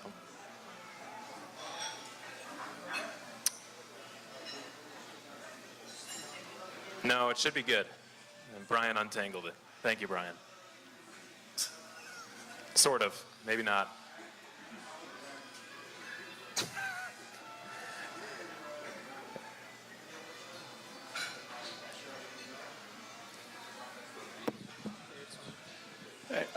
So both of you guys are products of the college hockey system. So when you were students, what was your major and what drove you to study that? Yeah, I'll go first. Criminology major, actually. You know, growing up, I always I loved the military, loved law enforcement, and always wanted to get into something like that. Ended up going to school a little later than normal for juniors, so, you know, military was kind of a little out of that since I graduated at 25. And so now I'm trying to pursue a career in federal law enforcement, whether that be Secret Service, U.S. Marshals. So. Yeah, and me, I took business management. I really didn't know what I wanted to take going in. I wanted to take something pretty general that I could pretty much use for anything. And I was thinking about the sciences for a bit, and that wasn't really the route for me, so I tried to just keep it pretty general with business management.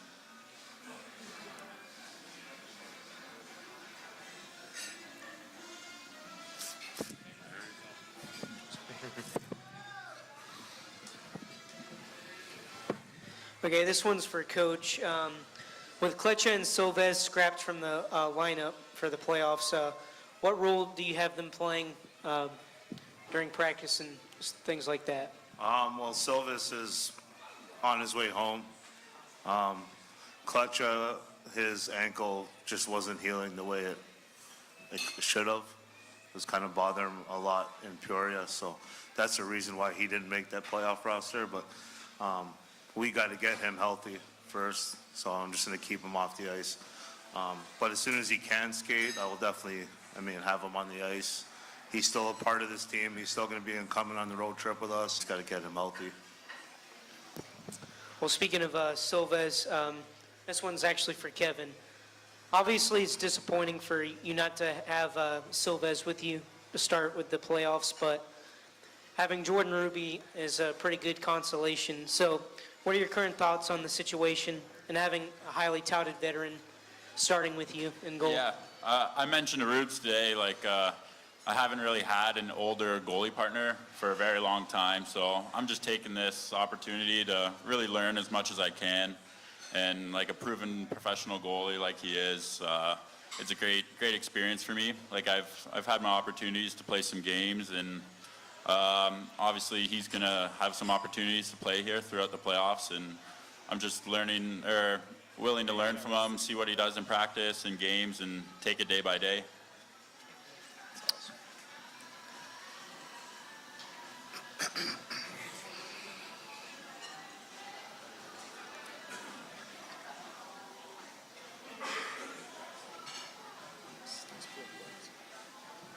Nobody.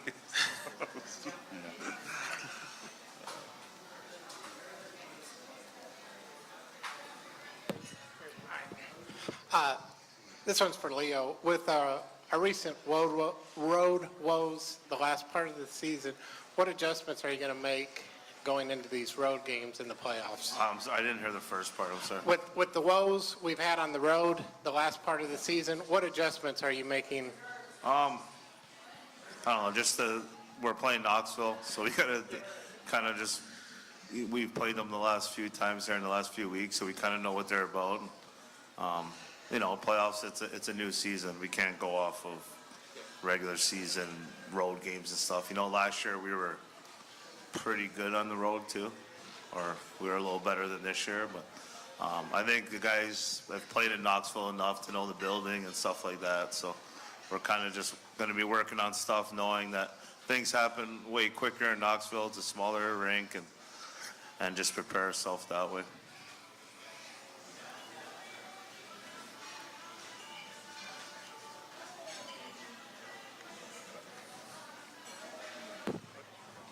So you know the question I'm going to ask, right? You good, So Travis? Leo, so suspended for a game. How do we play that one now? Yeah, how did it happen, you asking? Well, that and how do we play it from here? So How do we play?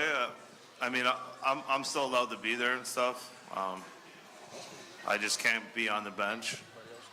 I'm really not going to go into the full details of what happened, but it was something that I asked the ref, or we talked about after the first period, and it continued to happen throughout the whole game, and he wasn't doing anything about it. And then I think in the last 4 or 5 minutes of that game, I'm watching one of my players get sucker punched about 5-6 times in the face, so I didn't have any nice words to say to him after that, and kind of did something else, and that was it. So I deserved the decision. That's fine. Probably could have handled it a little better, but my emotions got the best of me, and that I just showing my players that I care about them. So that was about it. But I got one game. That's fine. I'll travel with the team and stuff like that. So. Okay, welcome back, everybody. Well, we appreciate your patience through that longer than anticipated first intermission break. The only reason though it took so long for me to come back was the fact that we're having some severe issues, obviously, on New Lion. I do apologize for it. I know that it's frustrating for a paid service to not function properly. I've been this whole intermission really talking with their technical department, trying to get it back in order, and it sounds like it's just being really temperamental right now, and they don't seem to want to promise anything. Unfortunately, that's the best I can do. I can tell you that they're working on it nonstop throughout this game, but I can't really tell you anything other than that in terms of the in-depth details of the problem. But the good news is we assume we should be fine here on YouTube unless something short circuits here with the Ethernet cable, but we'll be fine to broadcast on for the rest of this game on our YouTube stream, which it seems like Don Cleaton on the Mayhem fan page directed a lot of folks to. Mr. Cleaton's here tonight. It was good seeing him. He's wearing his Bardis jersey, and good to have him to sort of, in a pinch like this, in a tough situation, to inform everybody where to go. And this is the only other option for you folks, so you have chosen well. You're at the right place. As of right now, you're at the only reliable place to catch this first game of postseason hockey for the Macon Mayhem. So again, we apologize for the inconvenience it's caused, but we'll do our best to bring you radio, to bring you an exciting and enticing radio broadcast in the first game of the President's Cup playoffs for the Mayhem. I know a lot of folks prefer radio anyways because they have the liberty to paint a picture of what's going on, and they can sort of use their imaginations and let them run wild. So if nothing else, you can look at it that way. There's a silver lining in every situation. Well, we've got a brief second. Let's take a look around the SPHL for a brief Hampton Inn & Suites out-of-town scoreboard update. Halfway through regulation in Fayetteville tonight, the Marksmen lead 1-0 over the Birmingham Bulls. And in Peoria, if I'm not mistaken, they're playing at the Owens Center, where I broadcasted my first ever game of college hockey because the Peoria Civic Center is not available. That game scoreless 2 minutes into the contest between the Rivermen and the Rail Yard Dogs, who are trying to sweep the Rivermen and advance to the President's Cup semifinals. As for this game, the one that you're all here to see, or listen to in this case, the Mayhem trailing the Knoxville Ice Bears by a 1-0 score. 10-9 your shots on goal through the first 20 minutes of play in favor of the Mayhem. The lone goal of that period was scored by Stefan Bricado, who missed 2 games during the regular season, only 2 the entire campaign, both of which were against the Mayhem just 2 weeks ago. The second period of Mayhem hockey now underway. The AAA line out there, the same starters all out there for the Mayhem, and Larry Smith will send it off the stick of John Seamer where it redirects into Knoxville territory. Hayden Stewart passes it out, picked up by Granath, popped in the direction of Sumalitas, picked off by Granath, and whacked back to the blue line, unable to be kept in the zone by Larry Smith, who will guide it on back to Fiala. The criminal justice major to the criminology major. And Fiala had dumped it into the Knoxville zone. Long shot by Smith, redirected by Lynch, and stopped by Stewart. And out come the Ice Bears with the puck. Doug Rose will feed it to his left. Bryce Nielsen will twist it in behind the net. And Larry Smith is there to scoop it up for Macon. Smith chips it off the glass, and Sean Lynch is able to locate it and whack it into the Knoxville zone. Rimmed around the boards, intercepted by Trask, who will pop it back in behind the net. Seamer twists it back in front, hoping for Lynch, never reached him. And out with it skates Nick DiNicola, who's incredibly crafty, a good stick handler. He stops in the high slot and deals it to his right into a vacant area now occupied between both Ricky Kramer and Sean Lynch, the latter of whom has just cleared it out into the Knoxville zone. Both teams need to be careful in the second period in commencing line changes. The bench is further away from their defensive zones as Branchik will wheel it around the boards, and Zach Urban had it squeak just barely past him, courtesy of Stefan Bricado. Puck is kept alive at the point by Nick DiNicola, whose shot is kicked away by Entma. Held again at the line by Kramer, whose shot on goal is redirected over top of the protective netting and out of play. Nick DiNicola was parked right in front of Entma, tried to just change the direction of the shot.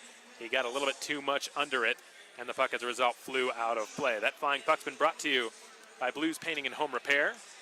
Hope you've enjoyed the broadcast up till this point, folks, on YouTube.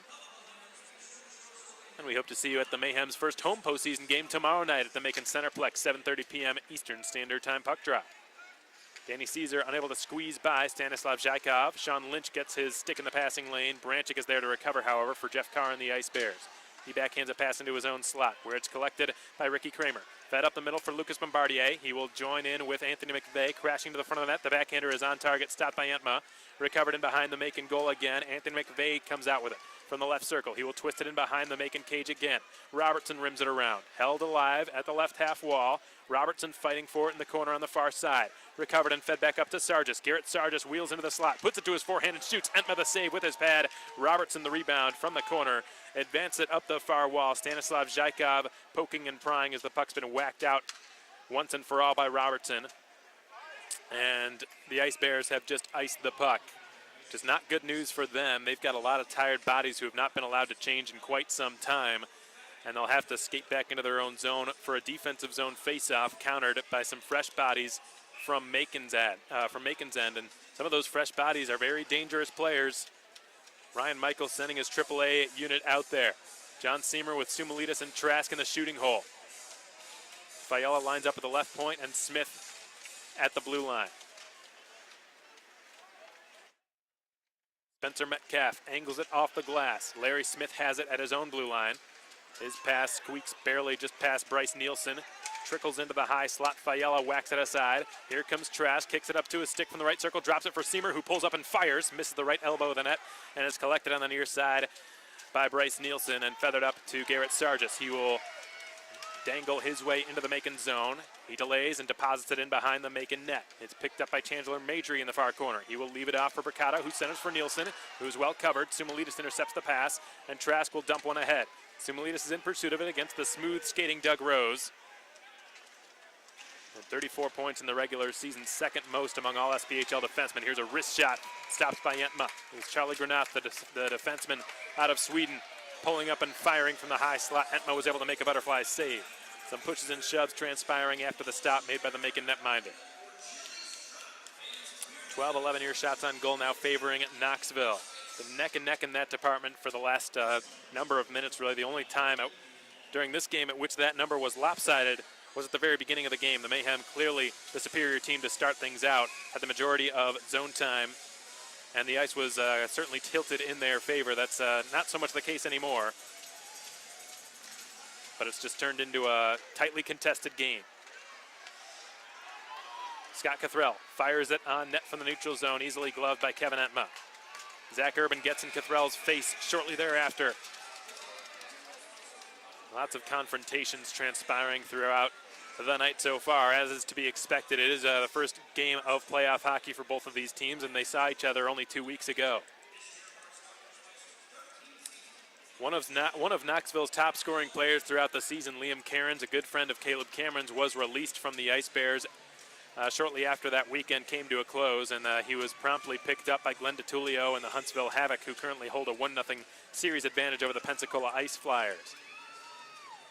Jimmy Soper with a defensive zone face-off win, but Nick DiNicola was first to it on the half wall. Has it knocked off his stick. It's been batted right back in from the blue line. The Ice Bears were on a delayed offside, but they're now good to go.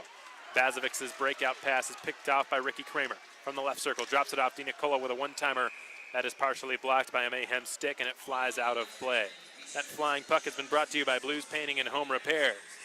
Shout out to everyone tuned in on the YouTube stream tonight. We're happy to have you with us on the Mayhem Broadcast Network. And again, we apologize for the issues that I'm sure you're experiencing with the SPHL live feed on Newline. We'll be sure to keep you folks tuned in as updated as we possibly can with the issue. Unfortunately, just with the way it's set up, I'm sort of on the other side, and I can only receive updates on the problem periodically. Danny Caesar takes a stick high to the face, draws a penalty. The Mayhem going back to the power play for the second time tonight. This Mayhem power play will be brought to you by Wild Wing Cafe. They failed to convert on their first chance, but they generated a healthy number of shots on goal. Certainly tested the resolve of Hayden Stewart and Knoxville's penalty kill, which has been strong all season. And I think Rocco Stachowiak and Eric Krasnichuk checking to make sure there's no blood on Danny Caesar. And if you're Macon, this is the guy you want in the penalty box. So there's no blood, so it's not a 4-minute double minor. It's just a 2-minute minor called against Knoxville. And it's Lucas Bombardier, the guilty party for the Ice Bears. Zach Urban to Seamer. Flips it through all the way to the near half wall for Jake Trask. Down to the left corner for Caesar. Catches up to it and feeds it back to the line. Urban's got it. He will shoot. Redirected just wide of the left post by Stathis Sumalitas. And it's been whacked all the way down. This is where Knoxville excels. They don't waste any time. The reason they had a 92% penalty kill during the regular season is exactly what you just saw. They don't play around with it in their own zone. Zach Urban slips away from Sargis and sends it into the circle. Nearly cleared, but held in by Trask. Slap shot. That was a howitzer, but it missed high. It's picked up in the left corner by Sumalides, who will trickle it back to the point. And Zach Urban will feed it to the corner. Caesar up to Sumalides, left circle. Back to Urban, left point. He will slide it into the high slot. Trask is there, puts it into the slot. Backhander from Sumalides, fought off by Hayden Stewart. Seamer recovers it in the far corner. He's pinned up by Charlie Granov. Popped in behind the net. Caesar floats it back in front. Here's Trask, and another slap shot by Trask is blocked. It's picked up in the neutral zone by John Seamer. He will swivel back into his own zone with it and cross with Zach Urban. Dropped off for Trask. He will negotiate his way over the Knoxville line and drop it off for Seamer, whose shot, pad saved by Stewart. Trask was crashing the net, but the rebound eluded his reach. And the Ice Bears will be able to clear this puck only as far as the red line, no further. Urban was there to intercept. He kicks it pretty far into his path, but he's able to gun it down brilliantly. Lots of tired bodies out there for Knoxville. Urban drives to the front of the net. Big rebound, and Minerva hacked it wide. It might have been partially blocked. He fights for it. Cameron scoops it up.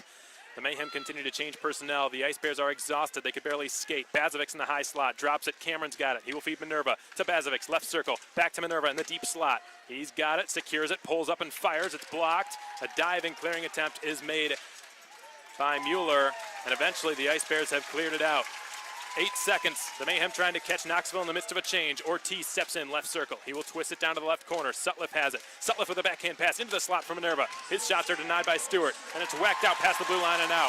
Krzysztof Bazovic is the lone man back. Bombardier fresh out of the box, charging after it.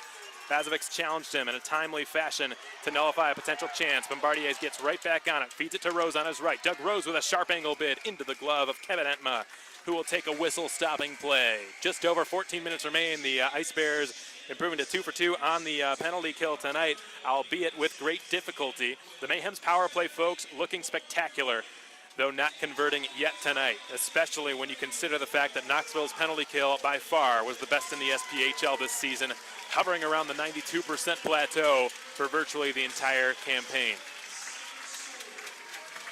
Let's take a quick look around the SPHL for an impromptu Hampton Inn and Suites out-of-town scoreboard update.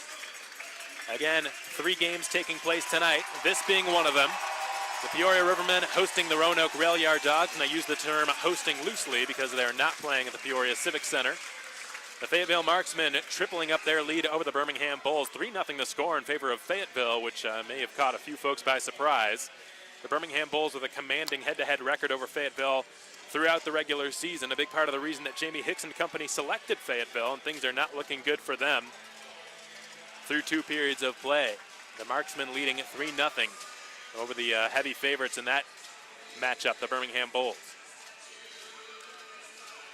Jimmy Soper lines up to take a defensive draw against Anthony McVeigh. The puck drops, Soper wins it cleanly, and Smith tries to spear it up the boards. It's augmented further by Sean Lynch, the Utica College standout.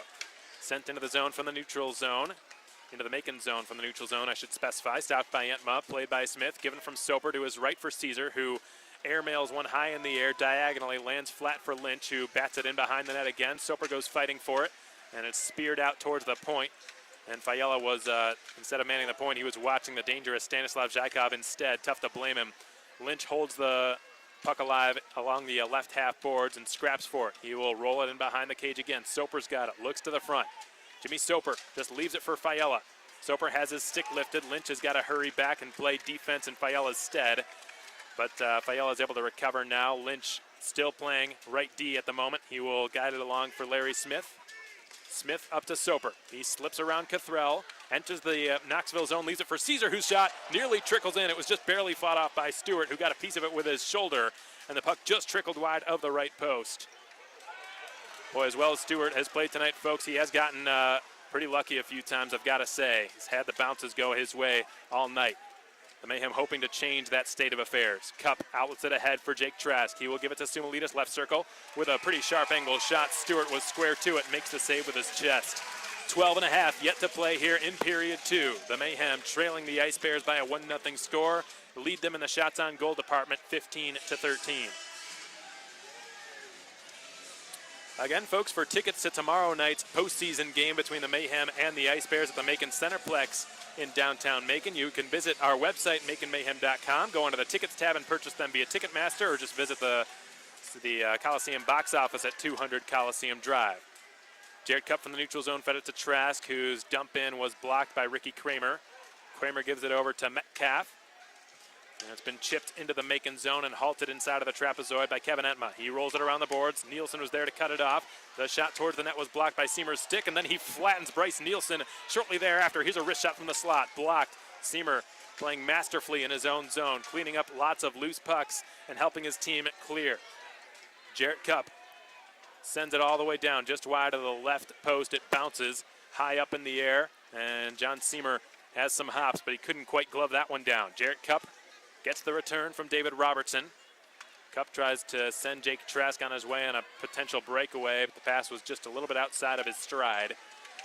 So all Trask could do is just redirect it into the zone. Sean Lynch forces the issue, wins the puck from in behind the goal line. Step attempt by Ortiz is nullified by the efforts of Garrett Sargis. And now it's Chandler Madry who will skate it down the right wing for Knoxville. From the red line, he sends it into the Macon slot. Knocked aside by Urban, out to center for Ortiz. He tries to dipsy-doodle through. Sargis blocked it. Sargis puts it behind his own goal line. Cameron finishes his check on Madry. And Danny Caesar checked that.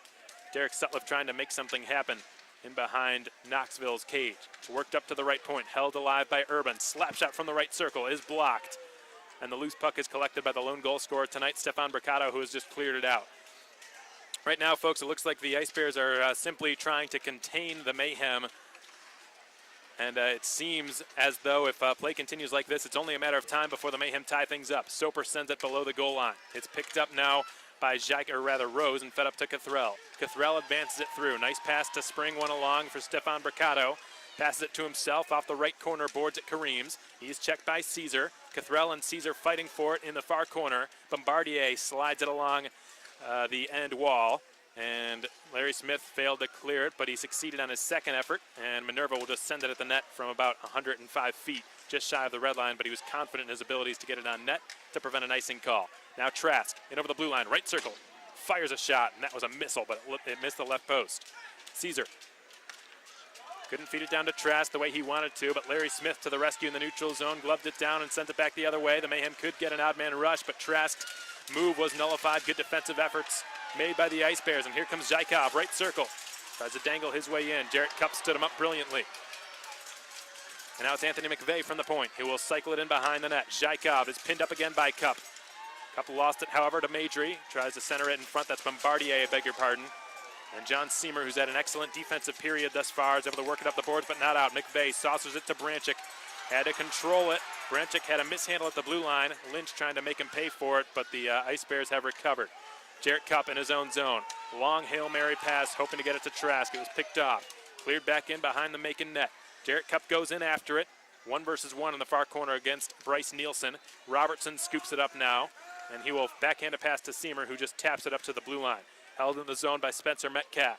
He floats it into the far corner again. Cup has been a workhorse on this shift, and he has advanced it up to Trask, who has cleared it out. Spencer Metcalf is in pursuit of it. No icing here. Metcalf will just whip it up to Chandler Madry, redirects off his stick. Robertson can't clear it past Nielsen, and Madry gets another chance now. He will shoot from above the right circle. Entma fought it off with his blocker, and the puck flies out of play. That flying puck has been brought to you by Blues Painting and Home Repair. We've got 9 minutes and 10 seconds remaining in the second period. We hope you're enjoying the broadcast tonight, folks, on YouTube this evening. Haven't heard any further word as to the status of the New Lion broadcast, but we hope that it's up and running shortly, as we understand that it's a service that many of our fans pay for, and the fact that it's gone down for a postseason game is most unfortunate and certainly unacceptable. So just realize that the folks here at the Knoxville Civic Center are doing all in their power to make sure they can get it back up and running in fairly short order.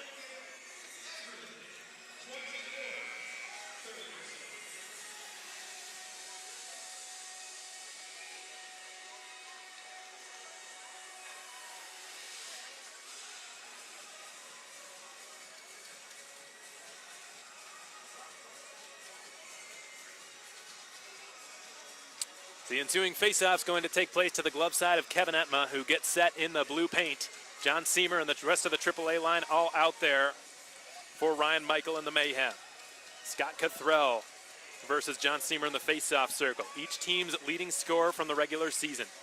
One by the one in the navy sweater. John Seamer getting the best of Scott Cothrell. The Mayhem clearing it as far as the red line, perhaps further, as Seamer will augment it to Trask, who just chisels it into Knoxville territory. And from the far corner, it's been ripped around by Scott Cothrell out towards the near point. Bazovic with a pinch to try to win possession back, but to no avail. Here comes Knoxville on the counter, 1 versus 1. Backhand shot by Bricado, sails over the crossbar. Held in the zone by Cothrell, who puts it in behind the Macon cage. Seamer to Zach Urban.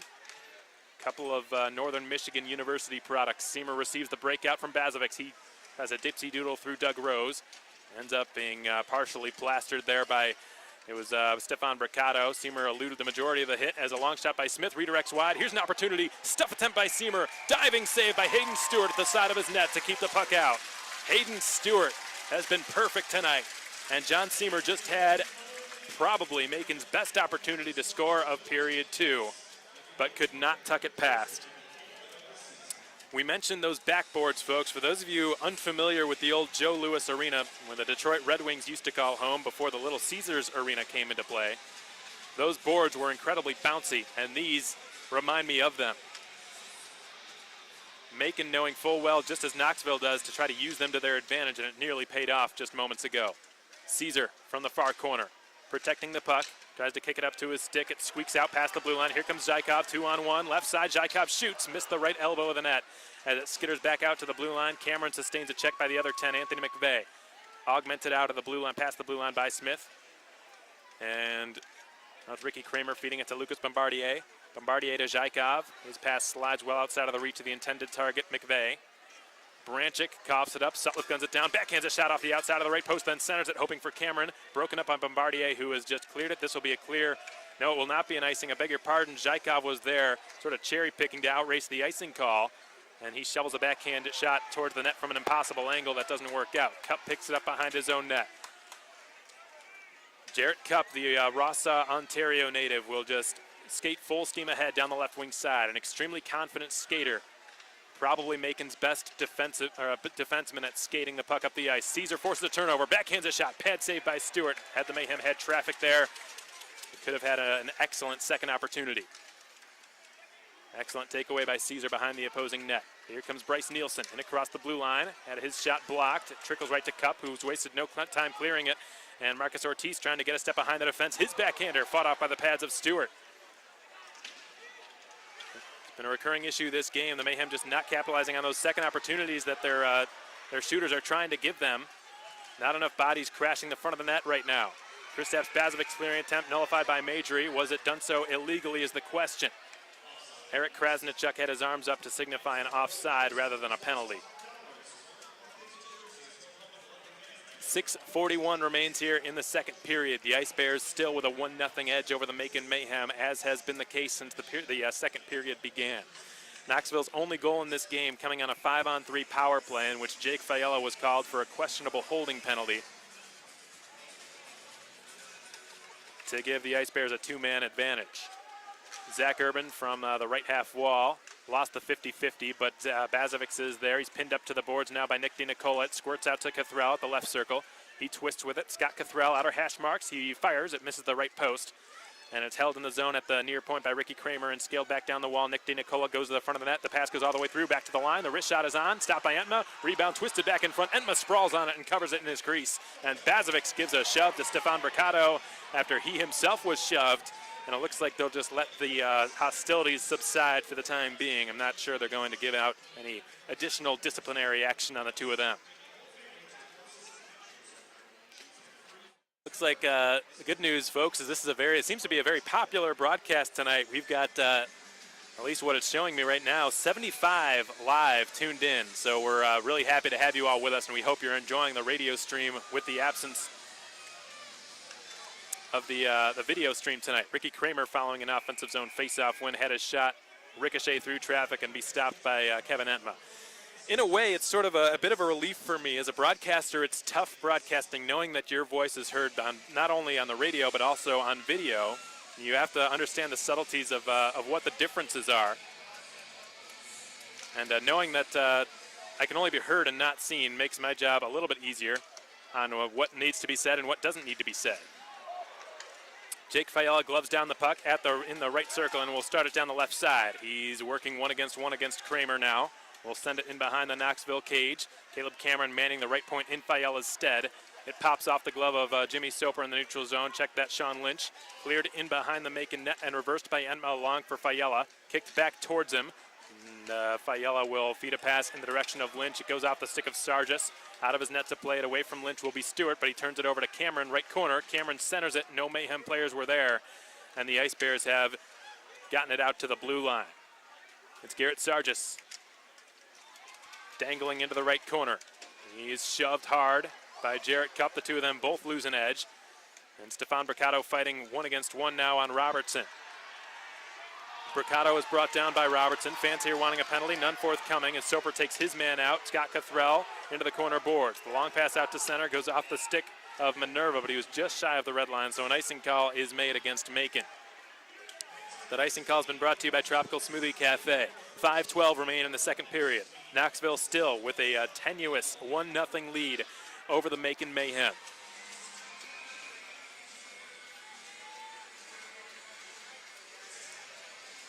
But Jimmy Soper will take a defensive zone face-off against Scott Cothrell. Soper wins the draw cleanly. It's left for Robertson, who whips it around the boards, too far outside of the reach of Marcus Ortiz, and another Tropical Smoothie icing call is made. So the ensuing face-off will take place to the left of Kevin Entma, his glove side. I think I just called him by his Twitter handle, Kentma. Soper against Cothrell a second time. Premature jump by Cothrell. He's been booted from the face-off circle and will be replaced by Stefan Bricado, still the lone goal scorer in this game. The draw is won cleanly by Soper. Identical play by Robertson, except this time he didn't put quite as much English on it, giving Marcus Ortiz the chance to make a play on the far half wall. Robertson takes over from in behind his own net with lots of time and space to make a breakout pass, and he will feed it to Cup on his left. Cup up to Minerva, who will twist it into Knoxville territory.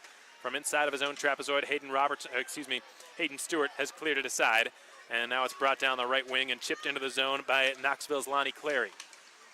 Zach Urban stands up Anthony McVeigh and allows Kristaps Bazovic to scoop up the puck. The Latvian-born defenseman will pop one ahead for Sean Lynch, who will swivel into the Knoxville zone, cut into the slot across the Ice Bears zone and feed it back to the line for Bazovic. He sort of whiffed on that pass, and now here comes McVeigh the other way, steps into the slot and fires, just missed the left post. Close call from Anthony McVeigh. Entma appeared to be square to it with his angle, but the shot just off the mark. Bazovic, check that, Urban sends it the width of the ice. Bounces off the sideboard. Seamer enters the Knoxville zone, and Trask was dispossessed of it. The puck's been cleared past Larry Smith all the way down, no icing. I believe they're saying Smith got a piece of it. He receives the DDD from Jake Fayela. Will outlet it ahead to John Seamer. Seamer chips it into Ice Bears territory. Hayden Stewart halts it, and it's rimmed around the boards. Trask cuts it off and shoots. John Seamer redirected it, and it goes off the side of the net. Now it's worked up the far wall by Bryce Nielsen. Held nicely by Fayela. His shot is blocked, and it goes out of play. We're going to head to our final media timeout here of period one. Thanks so much for joining us tonight, folks, on YouTube. We're so glad to have you with us in the absence of our SPHL live feed. Again, we apologize for the inconvenience, but it does warm my heart to have you all on the YouTube stream, so thanks for being here. We're going to take a brief break on the Mayhem Broadcast Network. Be back in just a moment, folks. Keep it right here. 1-0 Knoxville near the end of period two. This season, the Mayhem are offering a great group package. Whether you're a school, a church, a company, or just a group of friends, give the Mayhem office a call and we'll set you up with an incredible group deal. From $13 tickets to free team hats to a unique experience upgrade of your choosing, the Mayhem have got you and your group covered. Call our office at 478-803-1592 to purchase your group tickets to a Mayhem game today.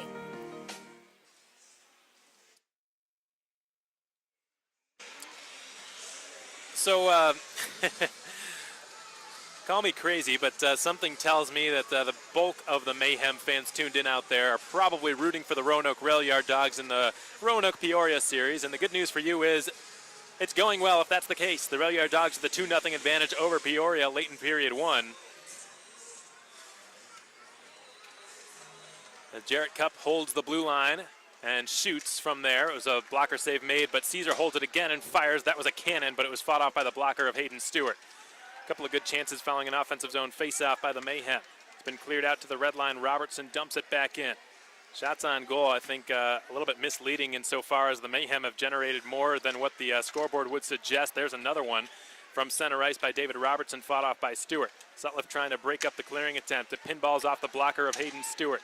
Jarrett Cupp getting really aggressive, trying to poke the puck off the stick of Madry. He succeeds and floats it back into the left corner. Caleb Cameron forechecking ruthlessly, trying to win back possession. Help from Sutliff. It's cleared off the wall, kept in the zone by Cupp at the left point. He will feed it to Caesar, left circle, his shot. Awkward looking save, but it was made by Stewart, who recovers it with his glove and makes a second stop. 2.5 minutes remaining in the second period. Hayden Stewart has been brilliant. He's been perfect tonight, despite getting the fortunate bounces he's had, and notwithstanding, I think he's played an incredible game in net tonight, as has Macon's goaltender Kevin Entma. And this is sort of what playoff hockey is all about, folks. Scoring chances that are seldom and few and far between, strong goaltending, strong all-around depth and team play from both sides. Not as many risks as you might see during the regular season, nor as many mistakes made. Nick Minerva goes into the left corner to fight for the loose puck. He will win it and leave it for Jimmy Soper. Whacked off his blade back to the blue line, just creeps over as Zach Urban couldn't hold it in. The Mayhem have to retreat on that delayed offside. Now they're good to go. Minerva commences the forecheck and from the F1 position forces the breakout pass quickly. It's loose in front of the Macon bench, collected by Minerva, who failed to get it into the zone. Stefan Bricado overskates it, recovers, and clears it in. Kevin Entma behind his own net, halts the puck and twists it to Zach Urban. Urban puts it behind his own net again. Kristaps Bazovic has it there. Macon's top scoring defenseman this season with 20 points, 4 goals, 16 assists on the campaign. He leaves it for Jimmy Soper. Bazovic gets it right back and outlets it to Soper. Redirected up the far side boards, over the line, redirected off the stick of Ortiz. Recovered by Knoxville. Here comes Nick DiNicola, stood up by Urban, who loses his stick. Offside is a call against the Ice Bears. So right now, the top-seeded team in the SPHL, which happens to be where I called my first ever game. A small arena, that's where the Rivermen practice. Also the home of the NA3HL's Peoria Mustangs and the Bradley University's club hockey team. So Kevin Entma will leave it for Smith behind his own net. Smith allows Seymour to pass through and will give it to his left for Jake Fiala. Fiala's pass is redirected off the stick of Trask. Pinballs off the left corner boards. Cleared aside there by Hayden Stewart. Sean Lynch hugging the wall to try to apply the pressure and squeaks past him and Smith. Smith is in pursuit of it. No icing as he covers it behind his own goal line. He will dish it to his left for Fiala, who quickly gets rid of it. Lynch has his stick lifted, but no icing will be called as Seymour is first there. Stewart came out of his net to challenge. And the pass is cut off by Trask, given below the net for Seymour again, who changes course, shovels it in front, hoping for Trask. Never reached him, went off a Knoxville skate. Seymour will now float it to Fiala above the left circle, who will just backhand it behind the net again. Jake Trask up to the right circle for Cupp, whose shot blocked. Lynch with a backhander, stopped by Stewart, and it squeaks out to the circle for Bricado, who will carry it out of harm's way. 50 seconds remain in the first period. It's cleared past Robertson. He goes in after it. He will collect it, and Robertson angles it off the half wall out to the red line for Caleb Cameron. And now it slips through Danny Caesar down the left wing side, who's watched every step of the way by Anthony McVeigh. Caesar tries to center it. It goes off Lucas Bombardier's stick, and it's cleared out to the red line, whacked out of there by Jimmy Soper. Caleb Cameron pursues it. Cameron is brought down, two of them colliding in the far corner. He did so with Charlie Granath, who might be penalized for interference here, perhaps a hit to the head. I'm not sure what the call will be, but Cameron drew a penalty, and the Mayhem will be going to a late power play to close out period 2. Caleb Cameron's been one of the Mayhem's best at drawing penalties this season. He's not afraid to get his nose dirty. He works exceptionally hard, which is why he earned a spot on the Mayhem's penalty kill. The Mayhem's top penalty kill, I should add. He was expected to play more of a secondary scoring role after the AAA line. He was somebody who was ranked in the top 30 among SPHL players in scoring last season. This season he was expected to play sort of a similar role, but his defensive prowess has improved exponentially, and as such, he's been used by Leo Thomas and Ryan Michael in that capacity more often. Zach Urban down the right boards. He will twist it up towards the point, and John Seymour will give it to Sumalitas, who gives it to Trask, who sends a backhander at the net, and it's stopped by Hayden Stewart with his chest. Jake Trask with a with an excellent backhand shot. He's put that on display in Macon for years. One of the best in the business, not just at his backhand, but just in general, putting the puck in the back of the net. Back-to-back seasons now. Number 29 for the Mayhem has scored 27 goals on the season, which has led the team. He and Derek Sutliff, the only Mayhem players to surpass the 20-goal plateau this season. 10 seconds remain in the period. The Mayhem will go to an offensive zone draw with Sumalitas, Seamer, Trask, Caesar, and Urban. Sumalitas to take a rare face-off. He's oddly able to win it. That was a sort of a fluky play. Caesar will give it to Trask, left point. His shot, shoulder save. Big rebound, cleared at the last second and down. And that's done it for the second period of play. Macon out shooting Knoxville by a narrow 20 to 15 margin. At least that's what's showing on the scoreboard here. When the third period commences, the Mayhem will have 99 seconds of power play time remaining. Kevin Etma has played great in net for the Mayhem. Hayden Stewart has played even better. 20 of a possible 20 saves for Knoxville. And Kevin Etma, 14 of 15. He has kept his team in this game, which is all you can ask for from your goaltender. The Mayhem have got to reward him now, as they need at least a goal in the next 20 minutes, or they'll be going back to Macon with their backs up against the wall. The Mayhem do not want tomorrow night to be their last home game or their last game before they have to go home. They want to make a deep run in the postseason and are fully confident in their ability to do just that, as is the rest of the SPHL, as was so clearly demonstrated by the challenge round. I think that tells you all you need to know. The fact that no team selected the Macon Mayhem did nothing. I can tell you this beyond any shadow of a doubt, folks. It completely ignited the Mayhem. Their confidence after that rightfully just went through the roof. And a lot of them went out to celebrate. And not just for the fact that they're playing against Knoxville, because that's they've clearly shown to be a very formidable opponent, but for the fact that it was more for the fact that nobody wanted to play them. That was just such a jolt of confidence to the entire organization, and it speaks volumes about the level of respect the rest of this league has for the Mayhem. The fact that nobody wanted to play them says a lot about the team's coaching, its depth, its youth, its goaltending, its scoring upside, and its defensemen, who, coming into this season, the Mayhem didn't have any defensemen who had played more than 36 games for the organization. Really, for the most part, nothing but rookies, save one or two. And what a job they have done. They've increased in the goals against per game department. The Mayhem substantially improving in that respect from last season. And there's a lot of players who deserve credit for that, and there's a coach who deserves credit for that as well, and Ryan Michael, who is a former Mayhem defenseman, the highest scoring Mayhem defenseman of all time, who is now the assistant coach in his first season as the assistant coach. And with a lot of talented young players at his disposal, I described the Mayhem's decor in our playoff roster breakdown that I wrote the other day as a future generation of Mayhem defensemen. If you haven't had the chance to read it, I'd encourage you to do so. We posted it on Mayhem social media, on Facebook, on Twitter, and on Instagram, and we, of course, posted it on our website, maconmayhem.com. We invite you to check it out.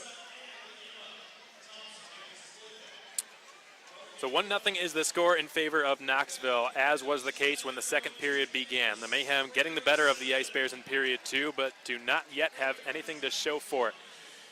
From what I've seen, folks, it's been Hayden Stewart stealing the show, and he's been Knoxville's go-to goaltender for just about the entire time he's been in this city this season.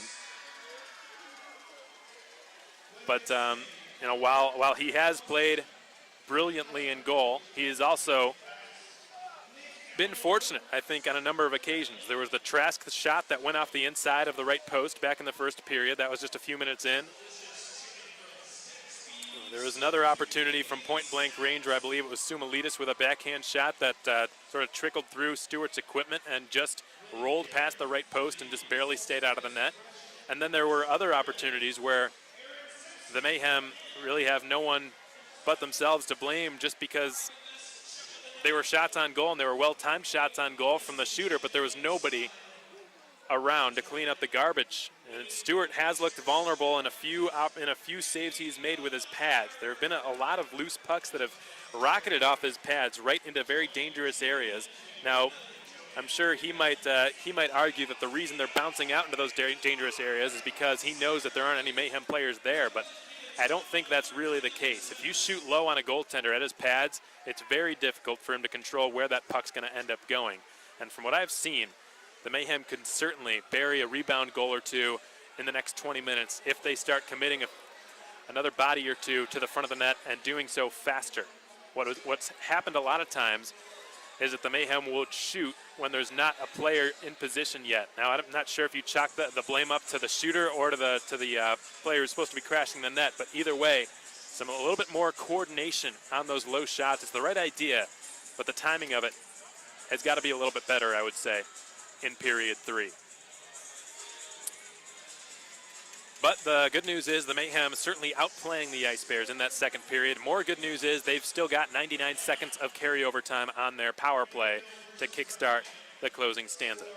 Again, folks, we're so glad to have you with us on our YouTube broadcast. We do apologize for the lack of a video stream on New Lion. It seems like it's been really temperamental and wonky, to say the least, all night, and we're sorry about it. But at the same time, we're glad to have you with us, tuned in on YouTube for our audio-only stream, something new that we've introduced this year, and we've had a lot of fun doing it. We hope you've enjoyed it as well. 1-0 your score through the first 40 minutes of play here at the Knoxville Civic Coliseum. We're going to step aside here for the second intermission. Just like we did in the first intermission, we'll play back an excerpt from our last episode of Line Change, episode 9, with guests Jake Fayella, the defenseman, and your starting goaltender tonight for the Mayhem, Kevin Etma. It was good to hear from him and hear his take on things about the adjustment he has made from the college level and so forth. So that is coming your way next, folks. Keep it right here on the Mayhem Broadcast Network. We'll be back shortly.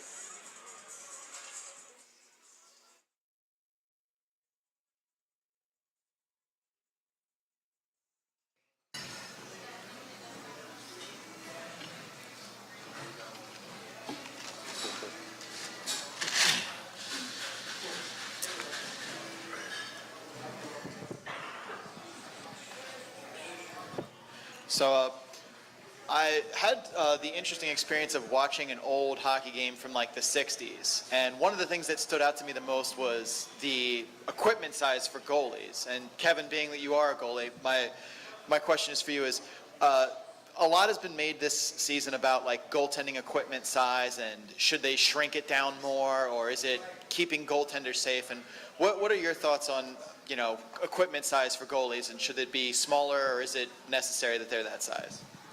Well, first of all, I think the most important thing is obviously the protection of the goalies. Like, those shots are coming in pretty quick, and they have to be durable as well. Like, they can't just stop the puck once, and then the next time you get hit in that spot, and then it's giving you bruises all over your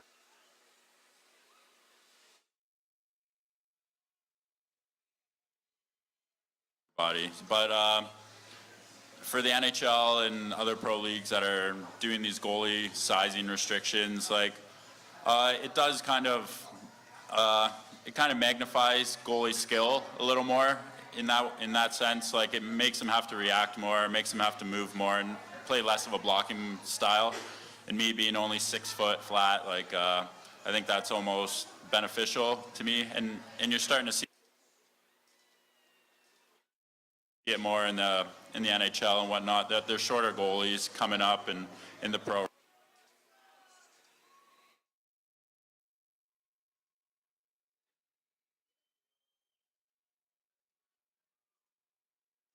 ranks as well. So I think they have to manage it well and still keep the protection factor in the most important factor for sure. I would like them to be smaller because I want more goals, and I don't score much, so that's my take.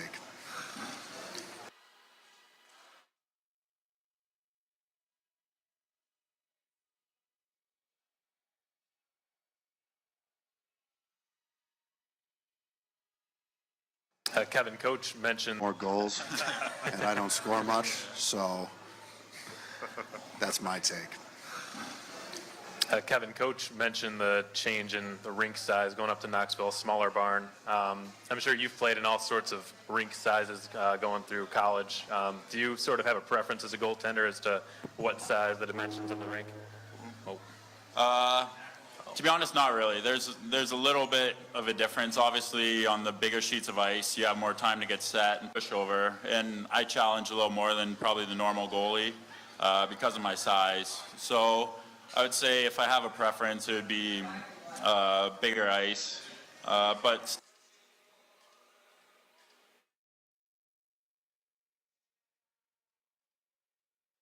still like the smaller ice in Knoxville when we played there the other weekend.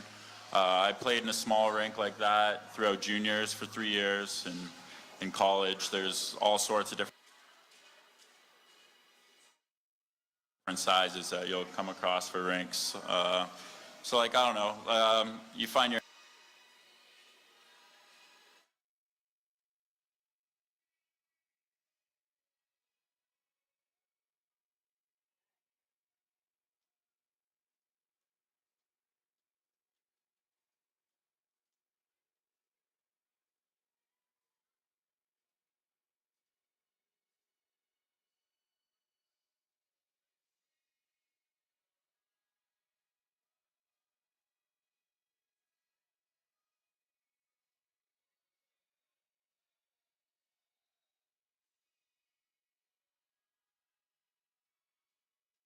angles in the morning skate there, and it I don't know, once a puck's dropped, it's all kind of the same. You just kind of get in the zone and try to get hit as much as possible by it. So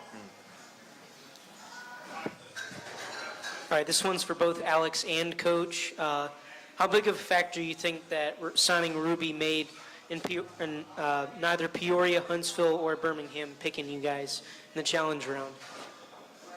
I got this first. Obviously, getting Ruby back's huge.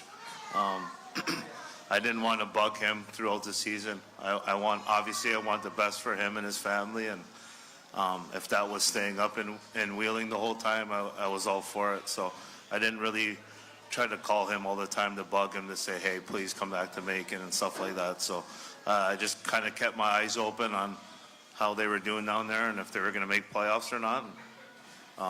Kind of just happened in Peoria that I got the call, or I looked and seen that they weren't going to make playoffs, and talked to the coach up there in Wheeling, and just happy to have him back. Obviously, he's a huge part. He's won a championship here, and anytime you can have 2 number 1 goalies is huge for your club in playoffs. So we're definitely glad to have both goaltenders there for sure. Yeah, it was enormous. I mean, we all saw what he could do at the start of the season when he was playing for us early on, and we sort of developed this culture as a team that was really, really hard to score goals against, and he was a huge part of the reason why. His numbers tell the whole story, I think, with how well he's done keeping the puck out of our net, and we all know what he can do, and I happen to know that it did play a huge factor in those other teams not wanting to pick us.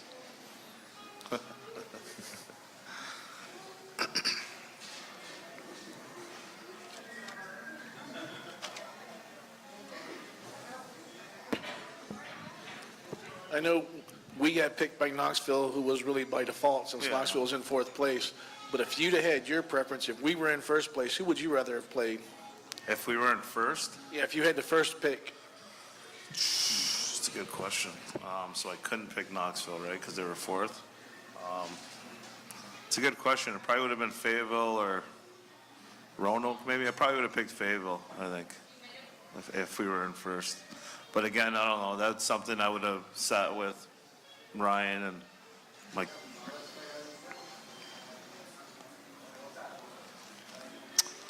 All right, guys, anything else? So out of those top 4 teams that did pick, who do you think would be the toughest matchup for us right now? Out of the top 4? Out of those top 4. The toughest matchup. Well, obviously Peoria's probably up there, but we play well against them. I would say those guys, though. Peoria's just a team that's built. They've been built for years now, kind of thing. They have that a tough core and, you know, good goaltending also. So that's a team that's probably the top one of the top four is for sure. Jake, I asked Sumi this a couple of weeks ago, but how has your game improved since you returned from the ECHL? And how has that experience helped you over the past couple of weeks? You know, in the ECHL, it's just a little bit faster with everything. Guys are a little bit bigger, take a couple more hits, so you learn how to protect yourself a little bit more, how to actually just not take the hits. So I think that's helped me out, you know, coming back here. It's still high level of skill. As you can see, a lot of guys are coming back down from the ECHL. So, I mean, the talent level is right up there. But I think just the poise with the puck, it really helped me grow, you know, going against those high caliber players.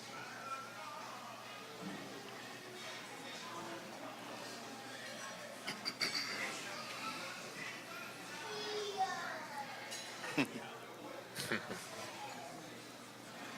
think Ruby's kids have some questions. I know.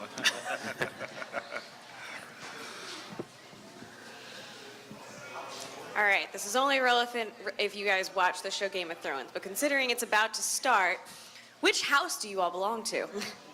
Oof, wow. I don't watch Game of Thrones. I'm sorry. I don't have the money for the HBO or Showtime, whatever it's on. Kevin, come on, help me out here.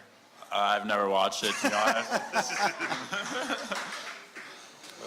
All right, well, this is sad. I'm all alone up here. House Stark all the way. Proof. Oh, wow. Look at this guy. And a hockey-related one. What, if any, sort of pregame ritual do you have getting ready for the games, especially going into playoffs here? Pre-game ritual for me, honestly, I used to be pretty crazy with it. Back in juniors, I would show up to the rink probably about 5 hours before. Yeah, and I'd sit in the stands by myself and, you know, picture every single thing that I thought was going to happen on the ice. And I had probably my worst game of my career. Was out there for 7 goals. The next game, I came in exactly when I had to, nothing earlier, did anything else, didn't ate a random pregame meal, and then had 2 goals and 3 assists. So now I just keep it to whatever I feel like that day. Nice. I like it. Wow.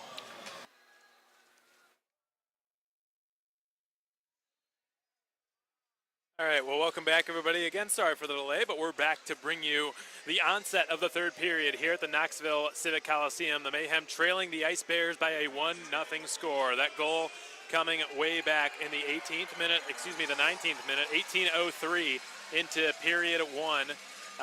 Stefan Bricado scoring a power play goal. Lucas Bombardier and Doug Rose each notching an assist. The 5-on-3 strike put the Mayhem in a 1-0 hole they have yet to overcome. And based on their play in the second period, it looked as though it's only a matter of time, but you never know in the playoffs, folks, especially when you run into a hot goaltender, and Hayden Stewart certainly falls under that category. He has been dynamite so far tonight for Jeff Carr and the Ice Bears. He's been countered by another strong goaltender in Kevin Etma, who's only allowed 1 to go past him. That power play goal, 5-on-3 goal, which was by no means his fault. That was scored by Bricado. The Mayhem, in saying that, folks, I feel I have to sort of justify my comment. The Mayhem have played an extremely disciplined game tonight. They have not taken any foolish penalties. That one penalty that was called against Jake Fiala, I'm not sure if I was Eric Krasnichuk or Rocco Stachowiak in that situation, given the fact the Mayhem were already shorthanded and it is the playoffs and it was a questionable call. I can see the argument you can make for either side, but I'm not sure I would have made that call. And the Mayhem went to a 5-on-3 penalty kill, and shortly thereafter, Knoxville scored the lone goal. Those were the only 2 penalties the Mayhem have taken all game. The Marcus Ortiz cross-check and the Jake Fiala hold. Unfortunately for them, they coincided with each other, were within 17 seconds of each other, thereby leading to the 5-on-3, thereby leading to the goal. So it's just unfortunate timing there for the Mayhem, but other than that, they've been great on the discipline front, and they've been great on the shots on goal front, certainly by comparison with Knoxville. They've had the edge. Period 3 is now underway, and it was immediately cleared by Scott Cathrell, past John Seamer and all the way down. This Mayhem power play is brought to you by Wild Wing Cafe. Entering this period, the Mayhem had 99 seconds of carryover time on it. It's been blasted into the Macon zone, and Scott Cathrell will shovel it wide of the net from the right corner. It'll be picked up easily by John Seamer, who's joined by Danny Caesar on his left. Seamer dips to the outside and fires. Blocker save made by Stewart. Flutters up into his glove, and he secures it in the crease. Hayden Stewart making the glove snag. 1-0 Knoxville, the score coming into this third period of play. Macon now with a 21-15 edge in the shots on goal department and 1 minute and 12 seconds remaining on their power play. The penalty was called against Knoxville defenseman Charlie Granoff. John Seamer will counter Anthony McVeigh in the face-off circle. Speared out to the right point, Zach Urban holds the line. Urban will skate down the right boards.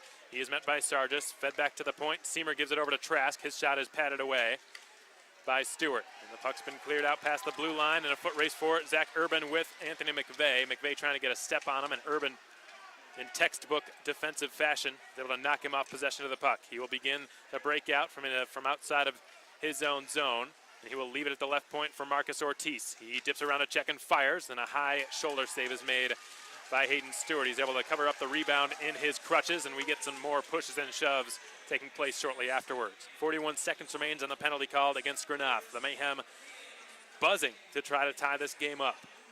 They trailed for all of the second period despite outplaying and outshooting the Ice Bears 11-6 in the middle 20-minute stanza. Caleb Cameron, seventh defenseman tonight, and has played serviceably at both roles. However, he's unable to keep that puck alive at the point, and it's left by Entma behind his own cage. Bazovics knocked off of it by Stefan Bricado in front of the Macon bench. Puck squeaks back towards the circle, and Sutliff will flutter it over to Ortiz in his own zone. The former Ice Bear is met by David Branchik, his former teammate, who has cleared it down past him. Bazovics from his own corner, one-hands it along and behind his net. Nick Minerva on the Mayhem's last power play opportunity here on the rush will enter the zone and fire, and a blocker save is made. Loose puck between the skates of Nielsen. Near the slot, it's chiseled out to the half wall. Zykov has cleared it. Bazovics taking it and feeding it to Ortiz in front of the Knoxville bench. He sends it into the zone, and it rims around toward the near half wall. Zykov will drop it back to Branchik. David Branchik swivels away from Ortiz. He then slips away from Fiella, but in doing so, carried the puck offside. 18 minutes remain in the third period. The Mayhem trailing the Ice Bears by a 1-0 score. Brief out-of-town scoreboard update. While we've got a second, folks, Fayetteville was leading 3-0 over Birmingham when last we checked. So a couple of potential upsets tonight. And that is still the score midway through period 3. The Roanoke Rail Yard Dogs also maintaining their 2-0 lead over Peoria on the road. That out-of-town scoreboard update's been brought to you by Hampton Inn & Suites. Caesar from the red line will rattle it into the zone. It rolls around the end wall counterclockwise, and it's Soper finishing his check into the corner on the near side. Soper fighting for it with help from Lynch. Lynch will swing it around the boards to Fiella at the right point. He will send it over to Smith with a DDD pass. His shot caroms off the left side of the net. And Lynch gives a shove at Metcalf, who pops it around the wall out to the near half boards. It squeaks past Lynch. It's backhanded out to the neutral zone, and a penalty's forthcoming against Sean Lynch, I believe. Lynch will dispute the call, but he will go to the box, or Soper will. Jimmy Soper to the box. Lynch was arguing the call. Soper to the sin bin, and the Mayhem back to the penalty kill for the third time tonight. Knoxville 1 for 2 on its power play. Their lone goal coming on a 5-on-3, a two-man advantage. 18:03 into this game. Slashing the call against Soper. Cameron showing skill as he was able to just clear it down immediately following the puck drop. Rose has it behind his own net. Doug Rose, the second highest scoring defenseman in the SPHL this season, behind only Fayetteville's Travis Jake. From the right boards, he will work one-on-one against Larry Smith, or rather Jarrett Cupp, who stood him up. Bombardier in front of his bench. Dekes away from Cameron, gains a little separation, then flutters it out to Cathrell. Tries to finish what Bombardier started, couldn't really do it. Doug Rose gloves down the clearing attempt by Robertson. Cuts back in across the blue line on the left side and centers it. The shot is blocked by Cupp. Loose puck in the slot, turned on goal, they score.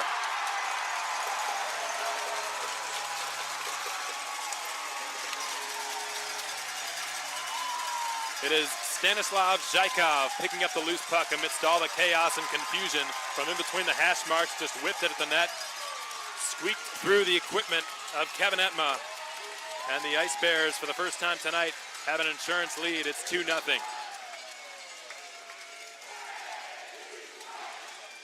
So back-to-back power play goals. Scored by Knoxville. Both of their strikes tonight coming on the man advantage. We talked briefly before the postseason started about how the fact that the Mayhem have been a better team on even strength than they have in any other department. So this throughout the season would only benefit them in the playoffs. And tonight that has not been the case. Their penalty kill has buckled a couple of times. Icing is the call against Knoxville. That icing call has been brought to you by Tropical Smoothie Cafe.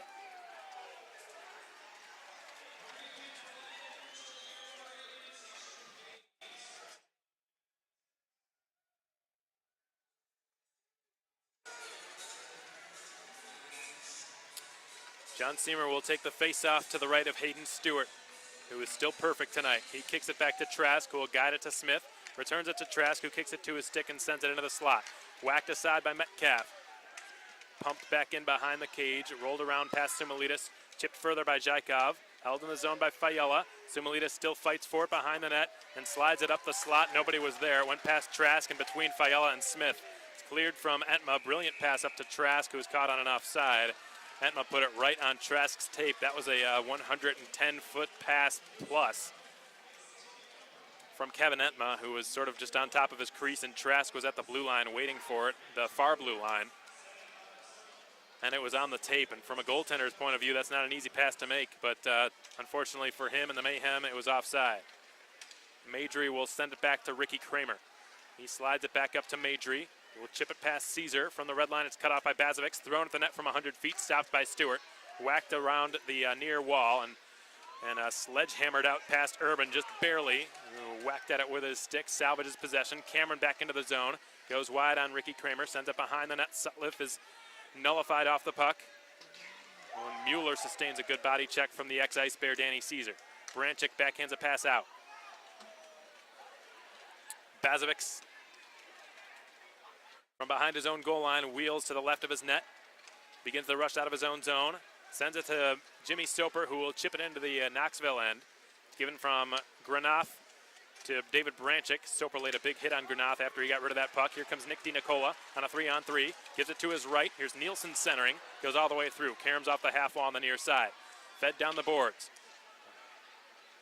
Puck is taken away by David Robertson, who tries to spring one ahead, hoping to give Ortiz a breakaway. Instead, it's been cleared back the other direction. Jarrett Cup is able to outrace Nick DiNicola for an icing call.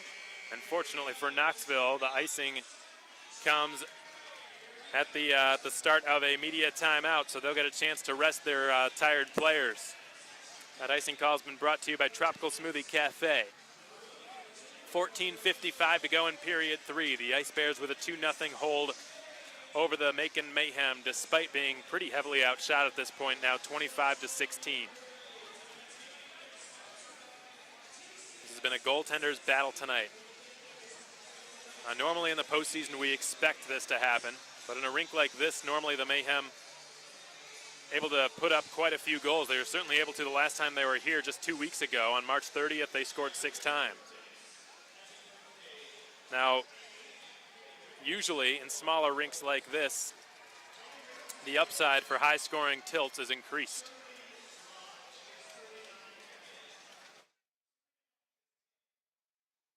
This is playoff hockey after all. And I'm sure those of you who have been able to watch at least some of this game on SPHL Live could probably deduce the fact that chances are harder to come by. They're harder to earn. You have to work tirelessly for every square inch of ice. Nothing is given to you.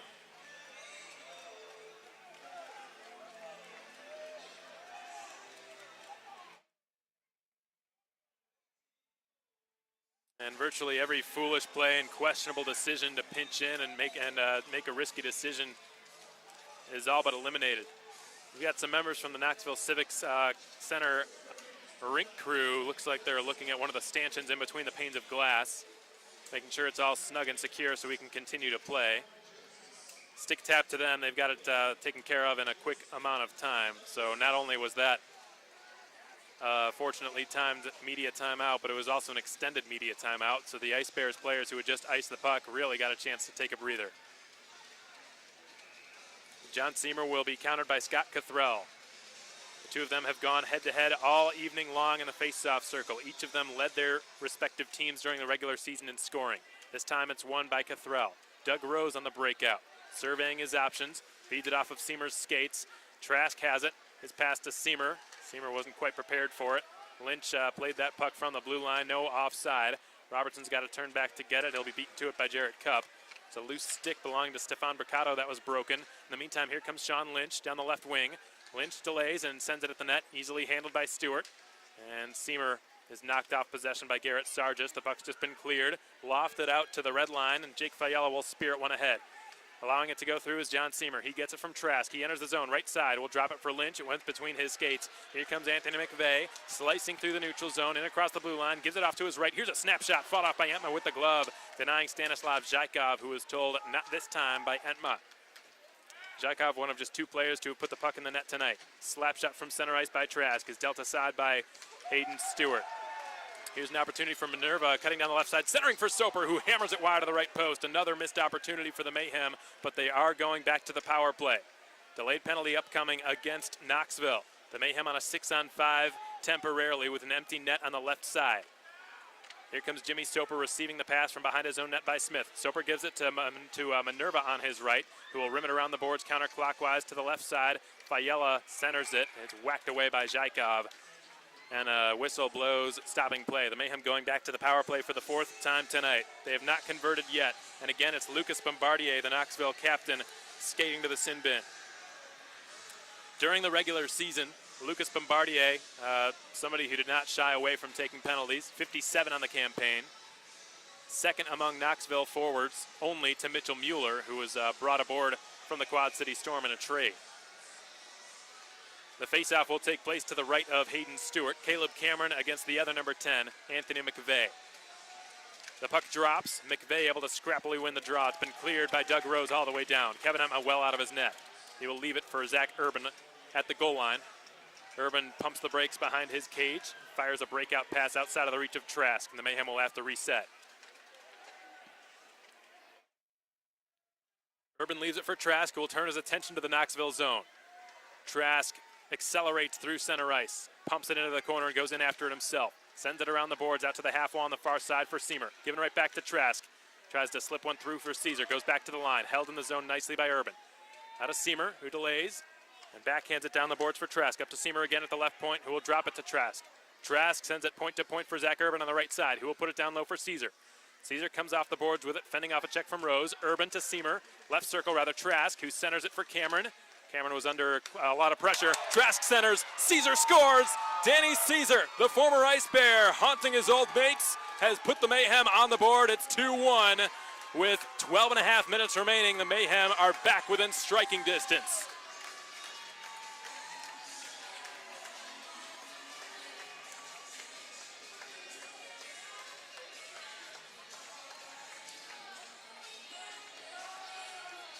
Only fitting that Danny Caesar ends up being the one to bury it.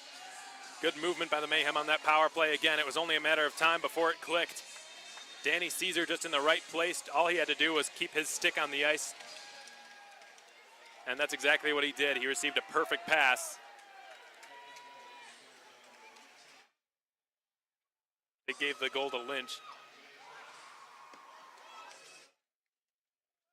If I'm not mistaken, it was Trask and Siemer on the assist, but make no mistake about it, folks, the goal was scored by Danny Caesar. Anthony McVeigh will send it down to Lucas Bombardier. Puck's been speared out. Here comes Lynch, who soccers it up to Marcus Ortiz on the left wing. He drives, gets around a check, cuts to the net, puts it on his backhand, wraps it around, slides it over, hoping for Soper. Nearly a tap-in goal for Soper, and it just missed his stick. Brilliant play by Marcus Ortiz, another former Ice Bear, trying to do some damage. And Zykov has just cleared it down the length. That looked like it should have been icing, but that's not the case. Soper's got it behind his own net. His pass up to Smith is mishandled. The puck slides harmlessly into the slot, picked up by Jake Fayella, who's joined on the rush by Sutliff, charging in the front of that. Get the pass and shoots. Good aggressive save made by Hayden Stewart on top of the blue paint and gave no rebound to the sharpshooter Derek Sutliff, second among all Mayhem players in goal scoring this season. Second only to Jake Trask. He had 21 on the campaign.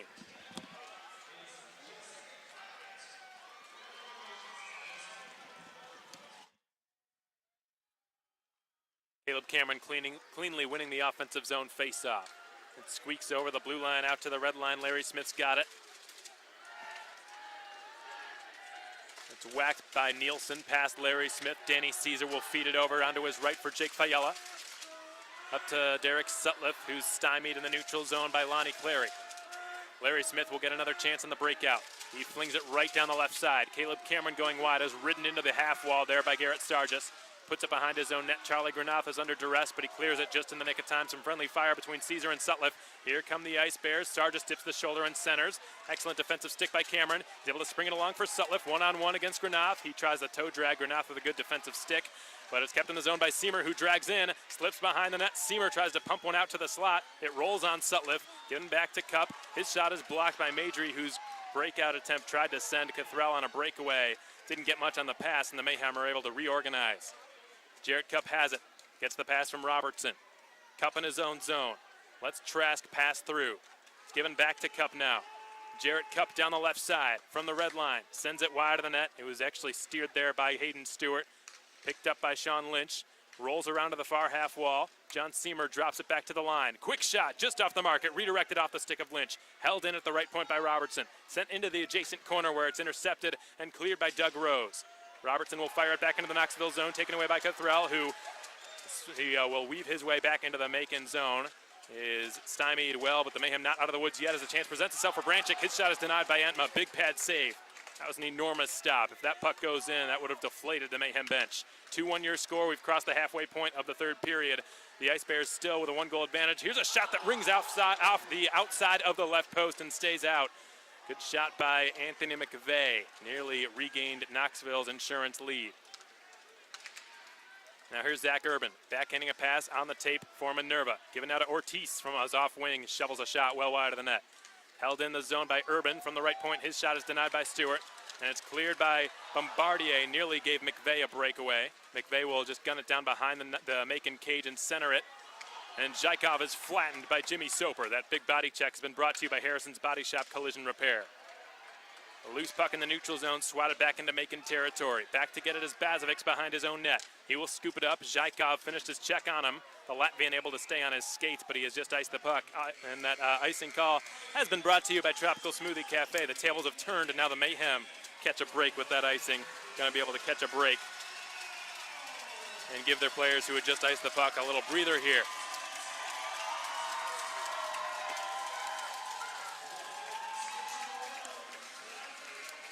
The Mayhem clawing their way back into this contest. 2-1 Ice Bears now your score. All 3 goals tonight have been scored on power plays. And so much for our theory about the postseason being virtually all played at even strength. That's not been the case tonight. And the goals that have been scored, none of them have come at even strength, though plenty of chances have presented themselves. Knoxville with a 5-on-3 and a 5-on-4 power play goal. Macon with a 5-on-4 goal of their own to answer, scored by the former Ice Bear and Danny Caesar. The original announcement on the PA was that the goal was scored by Sean Lynch, and then they gave it to Derek Sutliff. The goal was scored by Caesar, and we're going to have to get that fixed. The faceoff's going to be in the right circle in the Macon zone, the circle to the left of Kevin Entma. The linesman drops the puck. It's played back to the right point, and Garrett Sargis will feed it back in around the end wall. Out to the near half boards. McVeigh puts it back behind the net. Past Zykov, collected by Urban, and lofted out to center ice. Pursuing it is Sutliff, but he's beaten to it only just by Spencer Metcalf. Sutliff with a good back check to chisel the puck loose. Lynch is flattened in the neutral zone. Big open ice hit. And will this be a penalty? Perhaps. Might be a hit to the head or an elbow, perhaps, against Knoxville. And it looked like Lynch just sort of rushed in there to get his nose dirty to try to win the puck, and He ran into an unsuspecting victim there in Stanislav Zykov. So a call that the Knoxville faithful here clearly not happy with. But you've got to credit Sean Lynch in that situation. He knew he was going to a dangerous area when he went to battle for that loose puck in the neutral zone that was sprung there by Sutliff on the back check. And in doing so, he took a huge hit, but he has put his team back on the power play, which just converted not long ago to draw to within one. Macon's power play tonight. 1 for 4, going to their 5th opportunity. Knoxville on the man advantage, 2 for 3.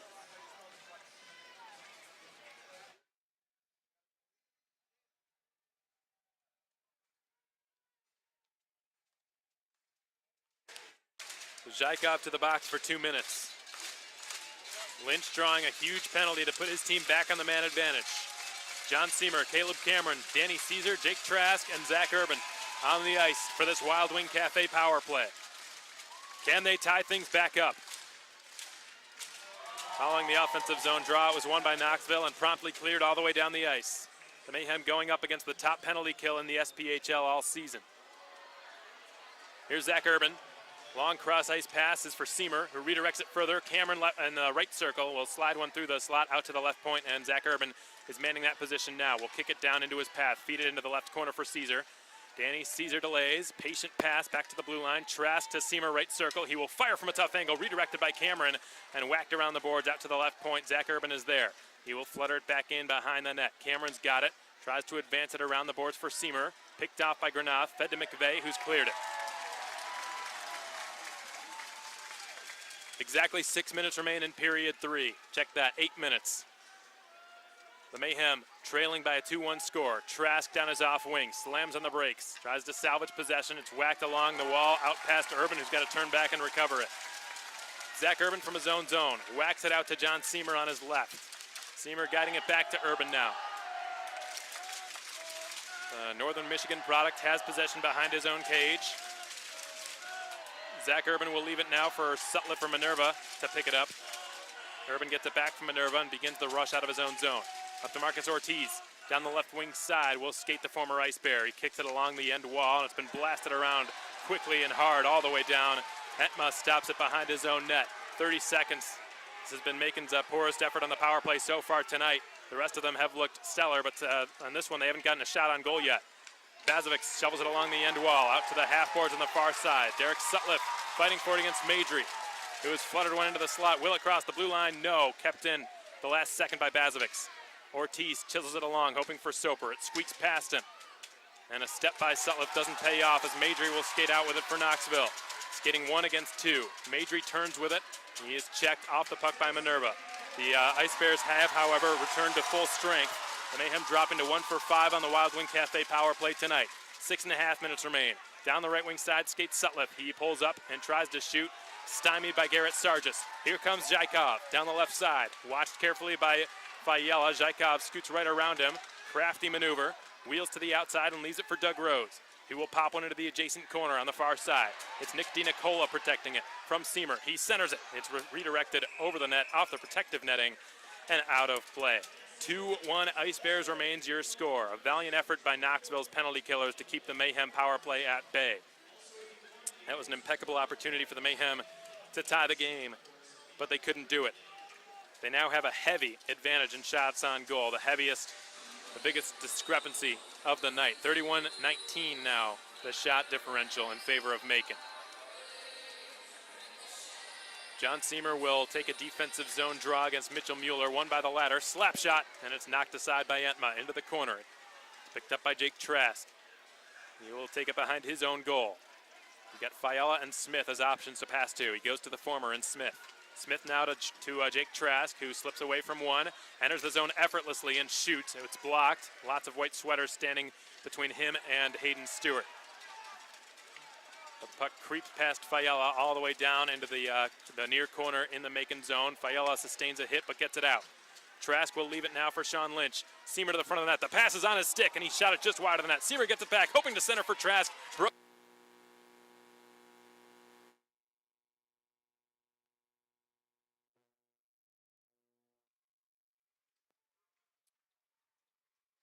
Sorry about that, folks. Looks like the power cable came undone again, but we have gotten it back, and we're back underway. We know that this is your only means to listen to the game, so we hope it doesn't happen again.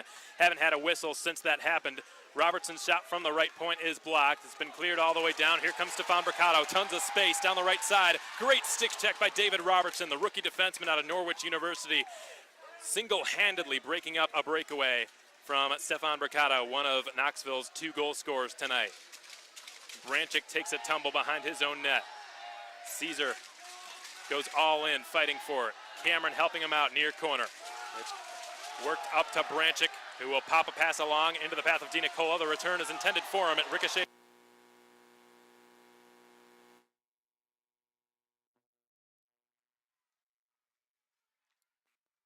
And from the right point, the shot from Branchik was blocked, and it pops back out in his direction. Flung back at the net from center ice and handled by Hayden Stewart.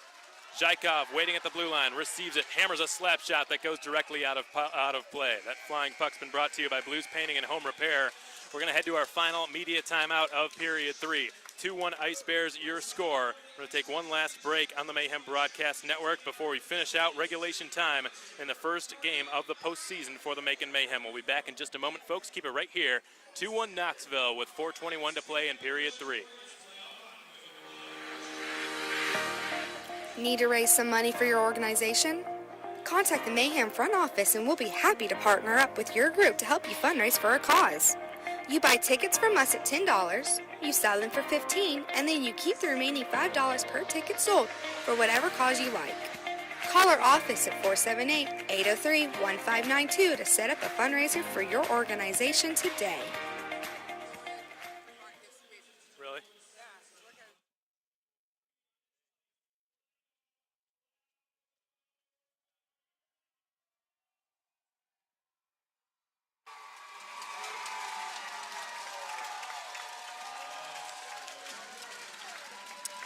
All right, well, we're just about ready to finish this one out, folks. 4:21 to go. The Mayhem trailing by a goal. 32-20 your shots on goal in favor of Macon, but they haven't had anything to show for it so far tonight. Bazovic with the puck behind his own net will fly it out to the neutral zone.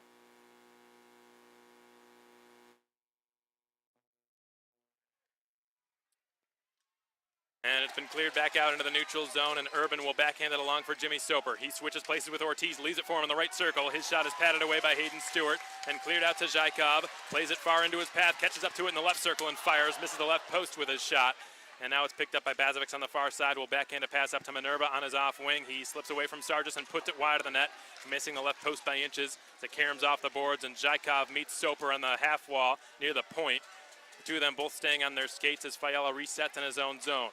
3.5 to play. Soper's got it. Jimmy Soper from the red line. Advanced it into Knoxville territory. It's left by Hayden Stewart behind his net. Garrett Sargis feeds it around to Stefan Bricado, who opened the scoring for the Ice Bears this evening.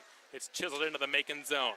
Kevin Entma has it behind his own goal. He backhands it, hoping for Fiala. Big bad turnover. Entma scrambles back. Fiala will calm things down and make the breakout play for the Mayhem. Keep an eye on Entma. He's probably going to be heading to the Macon bench in the next minute and a half or so. Been dumped into the zone by Fiala, played by Kramer, who tries to clear it past Seamer. Seamer whacks into the corner, collects it off the Karam, takes it in behind the net, tries to draw a penalty against Cathrell, can't do it, but it's been worked back to the point. Smith holds the line. Fiala gets it from Smith and shoots, blocked off a skate, goes behind the net. Seamer goes tumbling there, and it squirts free out to Ricky Kramer, who has just slid it past Trask and out.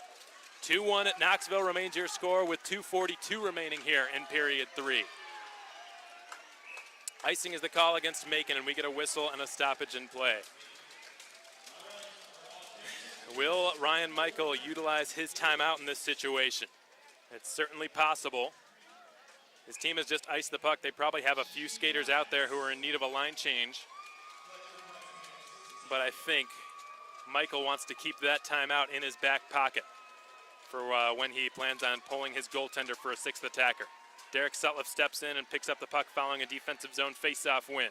Danny Caesar slices across the red line. Will leave it for David Robertson, who dumps it in. No sign from Michael. Entma still staying put in his crease, but the Ice Bears have just cleared it out. Stanislav Zykov, he slips away from David Robertson. He's on a delayed offside from the neutral zone. He will just dump it in. Entma allows it to go through. It's played by Danny Caesar behind his own net. 2:12 remaining in regulation time. The Mayhem still trailing by a goal. 2-1 is your score. Jarrett Cup left side. Tries to squeeze past Muller. A backhand clearing attempt works out. Is brought through center ice now by Cathrell. Given to the right side. And pumping the brakes now will be Stefan Bricado, who floats one into the glove of Kevin Entma, who will just take a whistle. So we're in the closing 2 minutes. We've passed the 2-minute warning. 2-1 Ice Bears, your score, with exactly 1:56 remaining in regulation time. The Mayhem needing to score in that period of time, or they will be fighting for their playoff lives tomorrow night. They do not want to go back to Macon with their backs against the wall. They want to go to Macon with the opportunity to advance to the semifinals. That is still very much a possibility, but they've got to solve a virtually unsolvable netminder in the next minute and 56 seconds.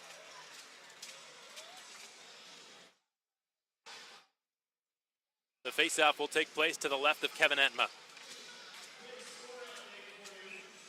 Sean Lynch and Anthony McVeigh to take the draw. The Ice Bears winning the faceoff cleanly, and the shot from the half wall redirects in behind the net. It's fought for between Lynch and Bombardier.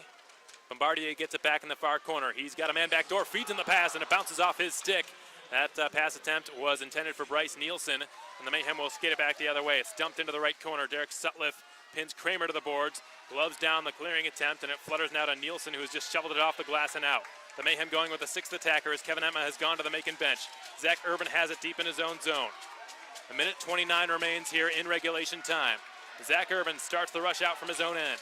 He's got lots of options to pass to, decides to just hammer it into the zone from the red line. Skitters along the end wall counterclockwise. Intercepted by Trask.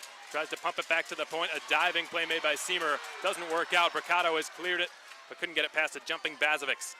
Now Bazovics will feed it back down the left boards, outside of the reach of Seamer.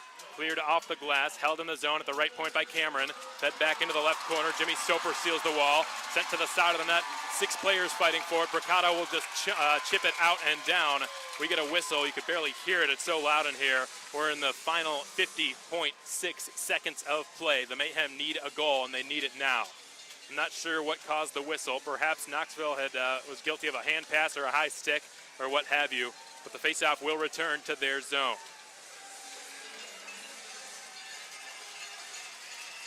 And now, Ryan Michael has called his timeout. And the 26-year-old assistant coach is really feeling the pressure right now. He's got virtually the entire team surrounding him, waiting for him to give them his best instructions. Ryan Michael, known as a brilliant hockey mind, he was never the biggest skater on any team he ever played for, and as a defenseman, that can pose some problems. And in order to make it to the professional level, if you don't have the size, you've got to have the smarts. And that's something that he always possessed. And we'll see if that highly respected hockey mind of his pays off in the next 50 seconds and change. The Mayhem will go to an offensive zone face-off. The puck drop will take place to the right of Hayden Stewart, his blocker side. Caleb Cameron, Danny Caesar, John Seamer, Derek Sutliff, Zach Urban, and Jake Trask all out there, the players responsible for trying to tie this game back up. The puck drops, Knoxville wins the draw, clears it immediately wide of the net, and this will be icing called against the Ice Bears as Trask gets there first. That killed off 7 seconds. I think Scott Cathrell might be kicking himself a little bit. He had more time than he realized. He could have taken a more accurate shot at the empty net. All he was thinking of was just clearing it down and killing off a few seconds. Caleb Cameron will get a do-over. The face-off circle to the right of Hayden Stewart against Anthony McVeigh.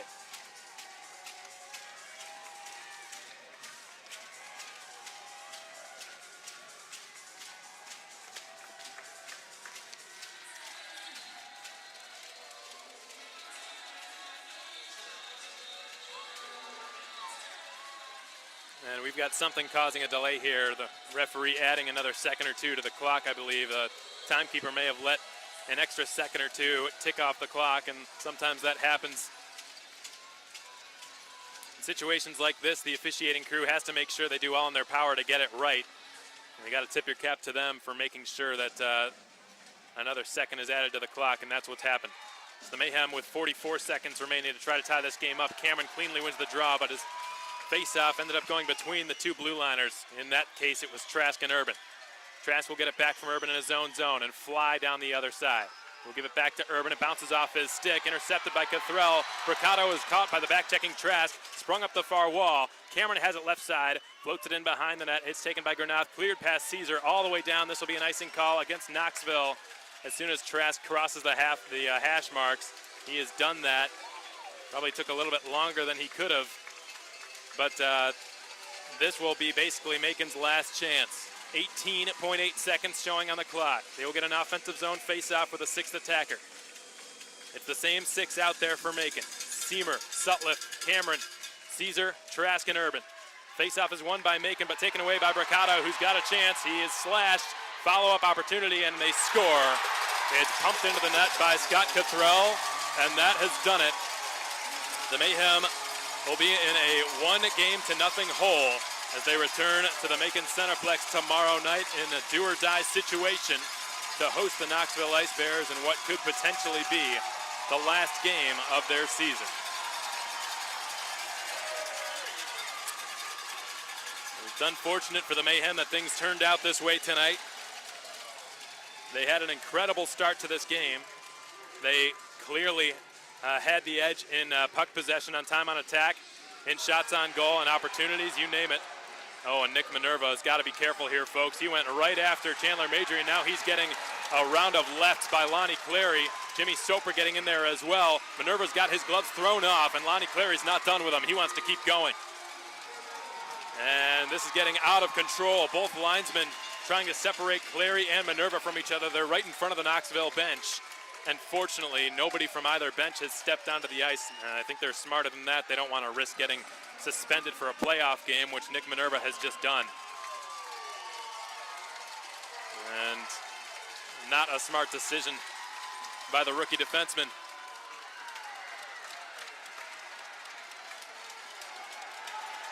He may be out for tomorrow night, folks. And he is booed off the Knoxville Civic Center ice. I didn't completely see what happened, but it looked like Nick Minerva either speared or butt-ended Lonnie Clary at the red line before the face-off took place. So tomorrow night, the Mayhem will host the Ice Bears in a do-or-die situation with their backs up against the wall. A must-win game or their season is over.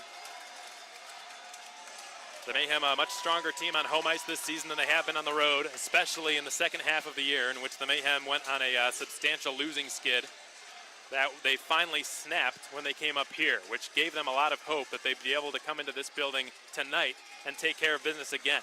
Remember, folks, the last time the Mayhem were in this building, not 2 weeks ago, they would end up really stomping Knoxville with a 6-2 final score. And that could not have been further than what happened tonight. Just such a low-scoring affair from start to finish. The goaltending was spectacular on both sides. Kevin Entma allowing just 2 goals, Hayden Stewart allowing 1. And ultimately, it appears as though Macon will fall by a 3-1 final. If the Mayhem can win tomorrow night, they will force a decisive Game 3 back in this building on Sunday night, April 14th. Which coincidentally, unfortunately, happens to be the Season 8 premiere of Game of Thrones, which I'm really excited to see, but we might have to miss it for the sake of some really intense postseason hockey.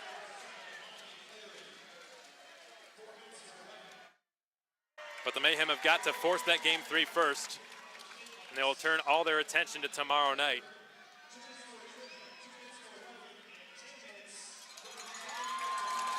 So Nick Minerva was given a 10-minute misconduct, and he did so in the final 5 minutes of play, which means, if I'm not mistaken, he will not be allowed to play in tomorrow night's game. The good news is the Mayhem will get the services of one of their certainly their most important person back, in Leo Thomas, who, it's easy to forget that he wasn't on the Macon bench tonight. He was serving his 1-game suspension. Been blasted down, one last desperate shot from the neutral zone that sails over the crossbar, and that'll do it. Knoxville holds on, despite being pretty heavily outshot. 33-22, the shots on goal favoring Macon. but they did not get the result that they arguably deserved tonight, falling by a 3-1 final score, with the last Knoxville goal being an empty netter. Penalties, oddly enough, ended up coming back to bite the Mayhem in a game in which they were fairly well disciplined, but the few times they went to the power play, or went to the penalty kill rather, ended up being costly. Knoxville scoring a 5-on-3 power play goal in the 19th minute of play, followed by what would eventually be the game-winning goal scored by Stanislav Zykov midway through the third period. We'll break down this game for you one last time. Take one last look around the SPHL. We do have some silver lining for you. That's the good news. And then we'll let you folks get going. We know you've got a long day tomorrow, and we hope to see you at the Macon Centerplex for Game 2 in the Challenge Round Series. The Mayhem came out of the gates flying. They dominated on the time of the attack and puck possession and shots on goal in the first period, especially in the first few minutes. But it was Knoxville who would score first. Virtually coinciding penalties called against Marcus Ortiz and Jake Fiala put the Mayhem in a precarious position on a 5-on-3 penalty kill in the 18th minute of play. And in the 19th minute, Stefan Bricado scored Knoxville's first postseason goal, assisted by alternate captains Lucas Bombardier and Doug Rose. So they're AAA converting on that goal. In the second period, there was no scoring that took place. A couple of Macon power plays that did not result in any strikes. Stathis Sumalidis probably had Macon's best scoring opportunity of period 2 with a point-blank backhand shot that was snuffed out by the brilliant play of Hayden Stewart, who allowed all but one goal, saved all but one shot tonight. And finally, in the third period, Macon again dominant, 12-7 the shots on goal in favor of the Mayhem, but they could not score enough to tie things up. Stanislav Zykov with a power play goal, 3:10 into the third period, putting the Ice Bears in a 2-0 advantage. And then Danny Caesar. The goal was given to Sutliff officially, but that will be changed because it was scored by Caesar. Brilliant passing play on the Mayhem power play, which has looked pretty good both of late and tonight especially. It's unfortunate they only converted once, because 1 for 5 does not do the Mayhem power play justice tonight, folks. But that is what they ended up at. So Caesar, the former Ice Bear, scoring amidst family and friends in a city he called home for 4 years, to score what would be Macon's lone goal tonight. And then their hopes were snuffed out by Scott Kithrell on a breakaway with an empty net goal. 3-1 the final here in Knoxville. The Mayhem will head back to Macon tomorrow night to host the Ice Bears in a do-or-die situation. The Mayhem must win or their season is over. If they win, they will force a decisive Game 3 right back in this building on Sunday night. Puck drop for that game will be 7 o'clock. Tomorrow night's game in Macon, puck drops at 7:30 p.m. Eastern Standard Time. You can get your tickets by visiting the Macon website, or the Mayhem website rather, MaconMayhem.com. Or just by swinging by the Centerplex box office at 200 Coliseum Drive. As promised, let's take one last look around the SPHL before we let you folks get going for your Hampton Inn & Suites out-of-town scoreboard update. And it sounds like there is some consolation news on the horizon. It looks as though the top-seeded Peoria Rivermen are very much in jeopardy of being swept, folks. The breaking season will come to an end. For the first time in 4 years, will not make it to the championship round.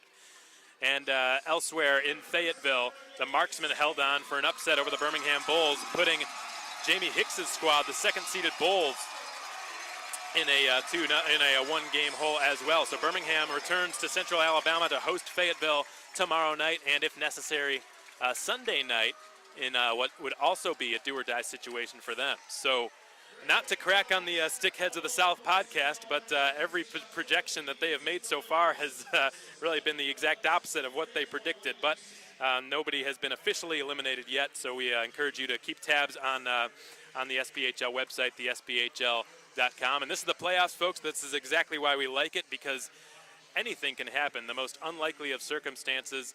The David and Goliath matchup happening right now in Peoria, or that's at least how it's been framed. David really beating up on Goliath right now. 4-1 is the score between the Rail Yard Dogs and the Rivermen at 2/3 of the way through that contest, which I'm sure for the remaining Mayhem listeners on this broadcast, that is music to their ears. Unfortunately, the Mayhem couldn't get it done tonight. They fell by a 3-1 score, but they've got nothing to be ashamed of. They received great goaltending from Kevin Etma. They outshot Knoxville 33-22, had the better of the scoring chances, had the majority of time on attack, but could not get that pivotal tying goal that would send the Mayhem into an overtime scenario. So 3-1 the final. The Mayhem will head back tomorrow night. Again, get your tickets on the Mayhem website, MaconMayhem.com, or just swing by the box office at 200 Coliseum Drive. We can't wait to see you at the Centerplex tomorrow. Let's pack the Plex. The Mayhem will need your help as they fight to keep their postseason hopes alive. For the last time tonight, folks, Alex Von Coydel signing off, saying enjoy the rest of your Friday night, and we hope to see you tomorrow night as the Mayhem fight to keep their postseason going. Till then, so long, everyone.